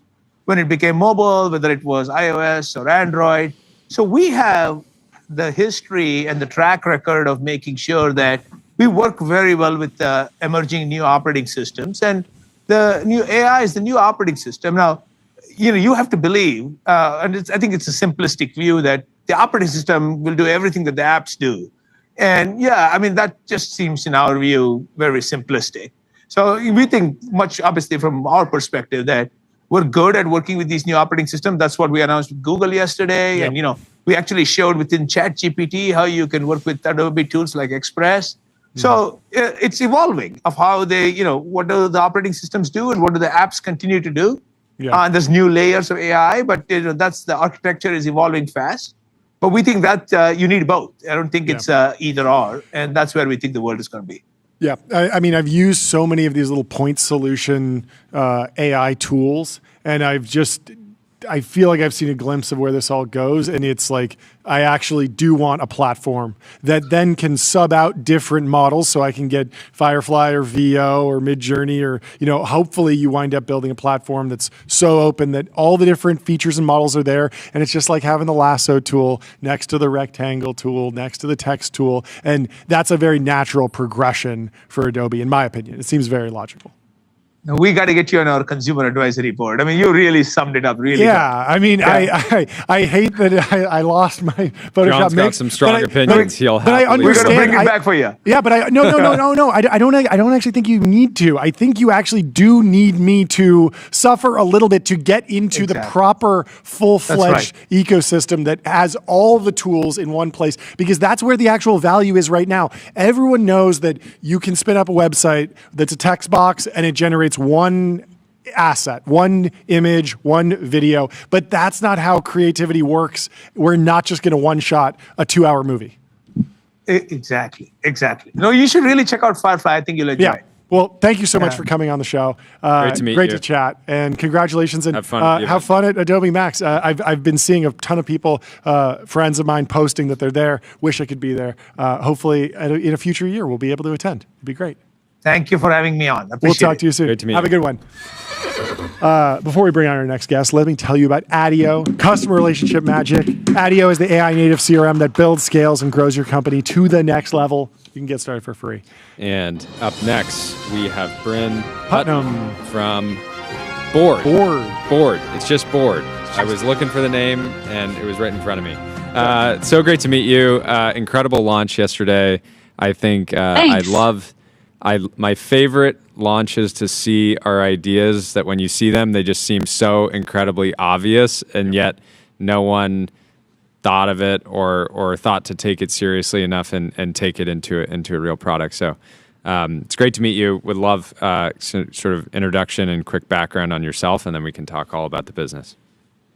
Yeah, so nice to meet you as well. I'm a huge fan. I'm excited for the gong. I'm here for the gong. It'll come. So founder and CEO of Board. Board is the first ever face-to-face gaming console that blends the best of board games and video games into an entirely new way to play. What we've done is taken a 24-inch touchscreen and trained it to do something that no other screen does, which is recognize not just fingers and gestures but also physical game pieces. So it knows Very what cool. the piece is, where it is on the board, and what it's doing. So it's an entirely new way to play together. Amazing. Walk through the kind of aha moment when you decided to build this, because again, it's so obvious. People love board games. People love video games. Why not put it together? When you started thinking about this, did you look throughout history at was there any other attempts that stood out on things like this? Walk us through that kind of early creative process. Yeah, so I always end up just building from personal frustration and pain. So I the proud mom now of 5 kids. I've got 2 kids and 3 stepkids. So amazing. Maybe I'll get my gong there. Ranging from 2 to 21. So we were just trying to figure out ways to connect, and we would play board games, and we'd have to play Candyland so my 2-year-old could join, or we'd try to play video games, and the teenagers would smoke us because they've clocked so many hours on modern controllers. And it just felt like there had to be something that was a lot more fun and intuitive. And so really the unlock was could we use a piece like a controller? So you put the spaceship down and it shoots, you put the stairs down and the characters walk up it. And it was just really a way personally for me to bring my family together. That's amazing. John is back with a gong. Hit it again. Once for board, once for the 5 kids. Second time. That's so how do you what's it like kind of building the console and the games themselves at the same time? And then do you plan to, I'm assuming you're planning to open up kind of a platform over time, but maybe start with the first question. Yeah, so I've always felt like if you really care about a great experience, you kind of always end up wanting to control the full stack. In my last gig, I built a company called Mirror, and we built custom hardware, software, and content. And same thing here. As you start to design the experience you want, you realize you need to control the hardware, the software, and also the games. I think the hard part this time was the games. So finding the fun is not an easy formula. Getting the hardware and software to all work is incredibly challenging and required of a lot of deep technical knowledge. But you could keep making the games forever, and then eventually you just decide you got to ship. But ultimately for us, we're building a platform and an ecosystem. So we want to build a place where people can come and build cool experiences around this shared screen using physical pieces. So it's really about building a place where other multi-billion-dollar businesses can be born. This is one of the greatest second company serial entrepreneur stories, because I don't want to simplify it, but it's Mirror was a big screen on a wall, and now it's a big screen on a on a table. A lot of there has to be so many it's also so many hardware companies just don't make it, so there is no second companies, because the founder gets so burnt out that they're I'm not doing that again. Real. Yeah, that's for sure real. But yeah, I guess how do you think about I feel like part of the success with board is there will be a specific game that ultimately drives, I imagine it'll be somewhat of a power law. Video games are very power law driven. So it's I'm sure you have confidence in the first game, but it's possible that it'll take a little bit or a while to have the hit that makes the product go totally mainstream. So it's how do you balance that? Needing the games being a hits business, right? There's been a bunch of board games and there's one monopoly, right? Totally. I mean, we think about it really as our job is to show off what's possible with this new technology. So our job is to show the breadth of the portfolio. So we've got quick arcade hits to deep 3D spatial strategy games, and really a lot of incredible physical digital interactions. And we think that the great game is probably going to come from someone we don't know yet. So really our job is to just let 1,000 flowers bloom and then see what happens. But we feel confident that with this first set of 12 launch games, we're kind of showing what's possible with this new way of playing. And we're really excited just to get people building on board. Do you think that there are it's exciting to see where the V2 of the technology, where you can do unique games that take advantage of this hardware specifically, understanding that the pieces touch the screen and they're identifiable. But is there also some value just to being I've played Settlers of Catan on an iPad, Like it is a good experience just because it's a good game. And so is there a world where you want to, on day one, take advantage of a particular app store or catalog that's already there? Even if you're not taking a big cut, you're just kind of bootstrapping the experience so that people are like, oh, well, you know, I didn't like that game, but it's a 24-inch iPad and I was able to use, you know, the game that I liked on day one. Yeah, I mean, this was like the big debate, right? New and native or porting IPs. And we made the less safe choice, I would say, to go new and native because we felt we were doing something really novel and we had a really novel technology and we needed games that fit the tech. So, you know, the Wii Remote unlocked Wii Sports and Swipe on mobile unlocked Angry Birds. And we felt like we have a similar technology. But I think there's definitely a future where characters or IP that you're familiar with come alive in a new and native way on board. We've had a lot of exciting outreach from Yeah, I mean, toy even in the companies last and 24 entertainment hours. brands. Yeah, so it's been quite a 24 hours of inbounds on social for us. Not every day you get a Mick Jagger posting about your product within the first 24 hours. So it's been incredible. fun. That's amazing. Well, I also just bought one live here on the air. You can check Shopify. I love Shop Pay. I'm on the website. It's for sale. You're shipping these already? Is that correct, or is it? I didn't even check. So. Yeah, we start shipping the. Yeah, it'll arrive in 2030, Jordy. Okay. 2035, right around AGI is when you're going to get it. No. We ship the week of 11/10, so shipping in a week or two. Oh wow! Okay, how did you plan around supply? This feels like this could be the holiday gift of the season if you have the supply. How do you plan around? Have you been planning around inventory? Yeah, so one of the nice things about it being kind of the second go around is we're working with a tier 1 CM out of Thailand who has a lot of experience with display products. And so they're really adept at being able to scale inventory quickly as we start to get demand signals. But it's definitely going to be a busy holiday for all of us. Yeah, it's crazy. John, can we get a gong for Mick Jagger? Kevin, one of the designers, asked for it. Gong for Mick Jagger. Well, congratulations to the whole team. This is super exciting. I can't wait to try it. We'll have to. Well, I'm sure there'll be a game that we can play here on air to settle disputes, and I'm excited to play with my family back home. I love it. Fantastic. Thank you guys so much for having me. Awesome. We'll talk soon. What's the domain, by the way? Board.fun. Oh, yeah. Board.fun. Available today at board.fun. I'm normally a .com purist, but board.fun. Board.fun works, yeah. Love it. Me too, but you got to go with the .fun. Yeah, very fun. This is such an exciting story. I'm seriously so excited about this company. It's amazing. Just like the perfect founder, everything. I'm very excited. Congratulations. Did you announce last question? Did you announce fundraise already? Did you ever announce it? Is that?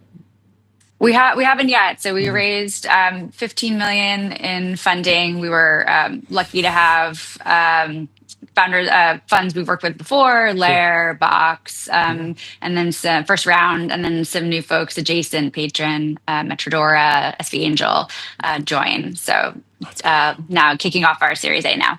Fantastic. Amazing. All right. Well, Another I'd love gong. to chat about that. Another gong then. There you go. This was a very gong heavy segment. Gong heavy. But putting on a masterclass, and can't wait to play. Very excited. Thanks, guys. Have a great rest of your day. Cheers. Shop Pay is just so good. So good. You can just buy stuff during excited. Interviews. Our next guest is already in the Restream waiting room, but quickly, let me tell you about AdQuick.com. Out-of-home advertising made easy and measurable. Say goodbye to the headaches of out-of-home advertising. Only AdQuick combines technology, out-of-home expertise, and data to enable efficient, seamless ad buying across the globe. We have George Kurtz from CrowdStrike in the Restream waiting room. Welcome to the show, George. Great to meet you. Thank you so much for taking the time to come and chat with us on this busy GTC time of the year. Would love to get an introduction on you and just a little bit of an overview of what's new in your world, what's new at GTC. Sure. So George Kurtz, founder and CEO of CrowdStrike. Yeah. Leading provider of security solutions. And I think the big announcement, many big announcements at GTC, but certainly on the security side, was continued partnership with NVIDIA. We have AI's leader and security's leader coming together to provide greater protection for customers, and that was a big part of our announcement that Jensen went through. And we're excited to be working with them. We've been working with them for years now, and to see it all come together as part of GTC, I think was just fantastic. Yeah, take us a layer deeper. You could be, they could be a customer of yours. You're securing them as a company. Yeah, you're baking it into the chips. There's a wide variety. You're buying chips from them. There's so many different ways to partner with NVIDIA these days. Yeah, so as you know, and I think a big part of his talk was NVIDIA being the platform company. Yeah. He sort of joked saying like, hey, we don't even sell things to people. Like everything's embedded into other systems and you got to use the platform, which is part of what we've done. If you look at what they've come out with, they've got something called Nemotron, which are open models that customers can use and build their own AI agents. So really, this particular announcement was focused on bringing security and visibility from an AI agent perspective to the edge. Mm-hmm. So we've got something called Charlotte, which is our agentic technology, which allows our customers to identify and understand threats and do a lot of the work of what a security analyst would do, which many times is sort of a one-to-one relationship between a threat and an analyst. And now with our security AI agents, we can do the work of many analysts, and one analyst can control those agents. So that's what Charlotte does. Now, Charlotte, with this announcement, has the ability to actually talk to other AI agents leveraging the Nemotron models and the NIM inference microservices. So as those agents are closer to where AI is created or on-prem or in a data center, you want to have very quick visibility into what's happening. And in many times, customers have their own AI agents where they're not shipping maybe sensitive data to the cloud. It might be a network diagram or might be other sensitive information. So Charlotte can now talk to these other AI agents that are at the edge to make better decisions, and they're always continuously learning. So we're one of the premier security partners for NVIDIA, and that was part of our announcement. Does vibe coding scare you? I love vibe coding. I'm an investor in Lovable. I do it myself. It's also good for CrowdStrike, right? It's like if people are going to just make a lot of software quickly, they probably need to spend more on cybersecurity too. They do. So the old joke in many years ago was like you'd have people come out of university and they would just go to any number of the repositories and they would just grab their code snippet and slap it in. And if something was poorly written, it would just propagate everywhere, right? You'd have this big problem. And now, some of the coding that you get, some is very good, but you have to give it the right prompt, is inefficient, and it looks like an intern wrote it. So it's gotten a lot better, in the later generations, but that does become potentially problematic. And given the rise of AI, the ability to actually find these software vulnerabilities has increased dramatically. I mean, we're seeing AI find more and more and more vulnerabilities and sort of leading the charge on these bug bounties because they're so efficient at finding software flaws. CrowdStrike has something like 10,000 employees. How do you think that? How are you thinking about human capital allocation over the next decade? Is AI changing your philosophy about the shape of the workforce? Yeah. Yeah, I think there's two pieces to it. One is on the security side, which is specific to how do you leverage AI agents to do more work on behalf of customer. And what we found is, at least in my mind, the more AI you have, the more work you can actually get done. And security is that you're always up against it. You're up against the clock from an adversary perspective. And there's just so much data to get through and so many threats that let the machine do what it's really good at. Let it sift through this data, let it figure out what's happening.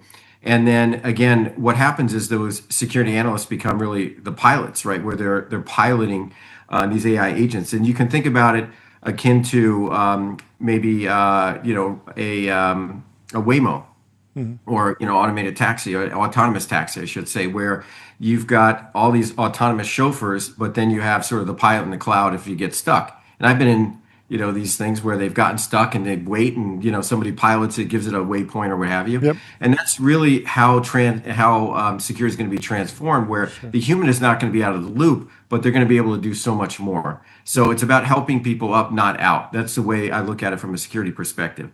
Now, if I put my CEO hat on, I think most CEOs are looking at, well, how do you get efficiencies from AI in running a business, and looking in areas like legal and sales, obviously in coding. Like, how do you do more with the people you have? And I think the big thing is always like, how do you flatten the hiring curve? It doesn't mean you're getting rid of a whole bunch of people, but if you could be more efficient because the people you have can do more, you can flatten the hiring curve, which ultimately adds leverage to the business model. So we're always looking at how to take people and upskill them and train them up, and that's what we've done internally, and that's also what we're looking at for customers that are using security technologies like CrowdStrike. Mm-hmm.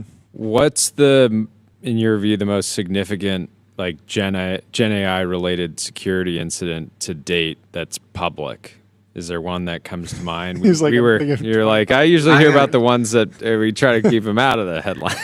No, but we were talking the other day, the fact that there's been this explosion of software, and we didn't immediately have one that came to mind. Yeah. That felt you could like squarely pin on Gen AI. It actually feels like we've been doing pretty well on security. Yeah, there's actually this is sort of the scary part of where the industry is going.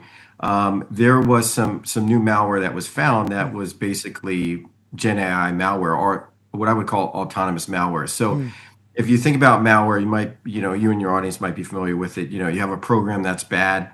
And in the old days, the McAfee and Semantics of the world used to have these databases that would go, okay, that's a bad file. We're just not going to let it run. Yep. And over the years, companies like ours, we've created this sort of math model where without even seeing it, we can tell if something's bad and we block it. That's kind of old hat. But now the new malware is basically Gen AI, meaning if it drops on your system, okay, it looks like a script. It doesn't even look like a compiled program. And essentially, it uses prompts to figure out, okay, what system are you on? Yep. What is unique about that system? Yep. What data can I harvest? And how do I learn more about the network I'm on so I can pivot and I can jump to another system that might be more interesting? So the fact that it doesn't necessarily have a command and control back to the pilot, and it can do this autonomously. That's fascinating. It can reason. It can reason. Yeah, like the best security pen testers, or like the best of the nation state actors that are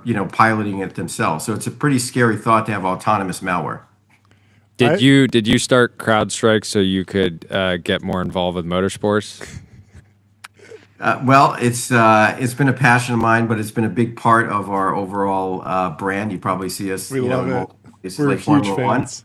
1. And our customers like it, and it's just kind of part of the ethos. But it's been just part of what we've done early on. Do you try to get to as many of the F1 races as you can, or do you have to limit yourself?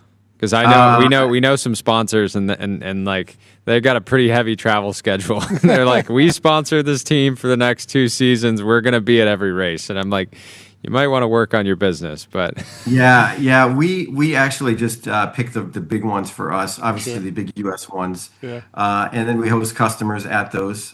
We actually have what we call CXO roundtables. So we combine security and the technology of motor racing, and it's a passion. Security is a mission for a lot of people at CrowdStrike and a lot of our customers. I mean, we can be doing lots of things, but we love the fight against the bad guys. And to bring those people together to talk about the technology and the speed of cybersecurity and the risk management of cybersecurity, there's a lot of analogs into motor racing. It's speed, it's technology, it's data, it's risk-taking or managing risk. And it's been a big part of, I think, just our brand.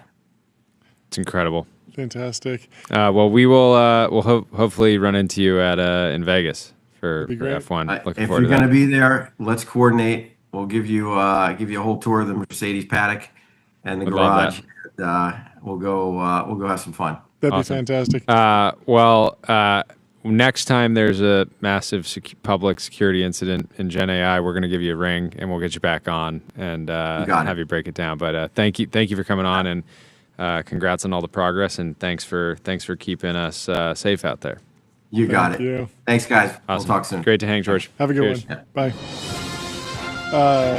We should have done more time with him. I love CrowdStrike because every time I get nerd sniped by CrowdStrike reports like all the time. Whenever there's like when SolarWinds happened, like CrowdStrike tells the story of it, and they're always gripping, and they do a ton of good work out there. So thank you to everyone at CrowdStrike, to all 10,000 plus employees, and thank you to 8Sleep, 8sleep.com. Get a Pod 5 Ultra.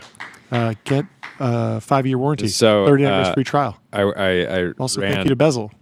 of Your course. Bezel Concierge is available to source you any watch on the planet. Seriously, any watch. I ran off screen for a second and Oh, yeah. caught Brian on the way out, and he was saying like, yeah, I told him like, yeah, I've been a little less healthy the last year running the show than historically. And he's like, yeah, I've heard some of your, 8 sleep updates, Oh. sleep scores. You said your 8 sleep. Been hearing my sleep scores. Brutal. Well, I got a 90 last night, so Oh, I'm you back did? in the game. I completely lost my phone. I don't know. This is an issue. Do we have any more timeline? phone's literally missing. Meta is reporting earnings, I believe, right now, or they already did. Meta stock sinks after tax hit weighs on earnings. What? They're down like 9%. Wait, what? Wait, Is that good? Wait, who's down 9%? Meta. Meta? Why? Missed earnings. They missed earnings? Oh, no. Microsoft sinks on beat. Meta crashes 6% on EPS miss. Is it good that Microsoft is sinking on a beat? Is it over? Is it over? No. It's not over for me. I got a 94. How'd you do? I got a 90. You got a 90? I beat you. 7 hours, 9 minutes. Let's go. I'm sleeping well, and that's all that matters. There's also a bombshell guest essay in the New York Times about OpenAI. One of the senior researchers who led product safety at OpenAI is taking shots at their messaging around erotic content. They have some data around how many people use AI or use ChatGPT in this erotic fashion. That's going to be a bigger story for sure. This is definitely going to grow. But hopefully there's guardrails. Hopefully there's more clear messaging on the actual transparency reports and the boundaries of how these apps get used. I realized that I don't know if I've actually age verified with OpenAI. Like, I don't know if I've ever actually scanned my ID. And I mean, like, maybe this is a bull case for WorldCoin or something, but I feel like I have a moral duty to upload my ID to ChatGPT. Because Why is that? Because I care about. We keep it pretty PG. I don't want them releasing any of those adult features on your my account. instance. Yes, but I want them to be able to clearly understand what an adult person is versus an underage person. And so it's important that they have a really strong data set of adults versus people who haven't age verified, so they can classify the users effectively. What do you think, Tyler? I actually have uploaded my ID to OpenAI. There's a bunch of like your real ID. Yes, obviously I don't have any other kinds of It's IDs. like ChatGPT operator agent mode. Buy me a beer. Deliver a 6-pack to me. She's like, yes, Tyler. We're thinking. Contacting the Instacart API and buying you a 6-pack. But okay, there are some products that you have to use your ID for. At least it's like the early version. So really, like the Agent Builder. Agent Builder, you have to ID verify. At least it was in the days following, like right when it came out. Sure, you have to upload your ID. I think I haven't heard anything about Agent Builder recently. What's going on over there? I have not used it either. You haven't been in building agents? I don't know. I mean, it's not like a. We should try. We should try to build We should try and build an agent that does something for TBPN. That buys beer. That buys beer for interns. Yes. Bobby Cosmic. Shout out to John for providing data to improve the system. Thank you. That's what it's all about. No, but seriously, if you want to keep the bad stuff out of the underage users, you gotta know who's of age and who's underage, and so you should be strongly in favor. People have said you have the mind of a child. Yeah, so. Brian Johnson. He has. I think his biological age is like 19. I did a test on my brain and said I have the mind of a 5-year-old. Yeah. A lot of dinosaur questions, constantly running deep research reports on. I love that. I do love slapstick comedy. Nothing like a story of a leopard and a monkey falling off a boat and going splat. That's the pinnacle of comedy. Or If you're a just five-year-old. having the mind of a 5-year-old and being like, why are clouds? Exactly. And then running a deep research report. Yes, It's this like, is the do you key. mean This is the key to what are happiness, clouds? honestly. And you're no, This is the key. no, why? More news. Apparently, MasterCard is planning to acquire Zero Hash for nearly $2 billion. Zero Hash is a crypto infrastructure player. They've been at it quite a long time, and pretty serious move from them. We should wait to kind of assess earnings since we can't listen or read any of the transcripts live exactly. Yeah. But fortunately, we'll be back tomorrow. And In John? the meantime, find your happy place. Book a wander with inspiring views, hotel-grade amenities, dreamy beds, top-tier cleaning, and 24/7 concierge service. It's a vacation home, but better, folks. There's a bunch more stories, but we can get to them tomorrow. We will Can't talk wait. to you later. Have a great, beautiful, rest of your productive evening. night. See you tomorrow. Goodbye. Cheers.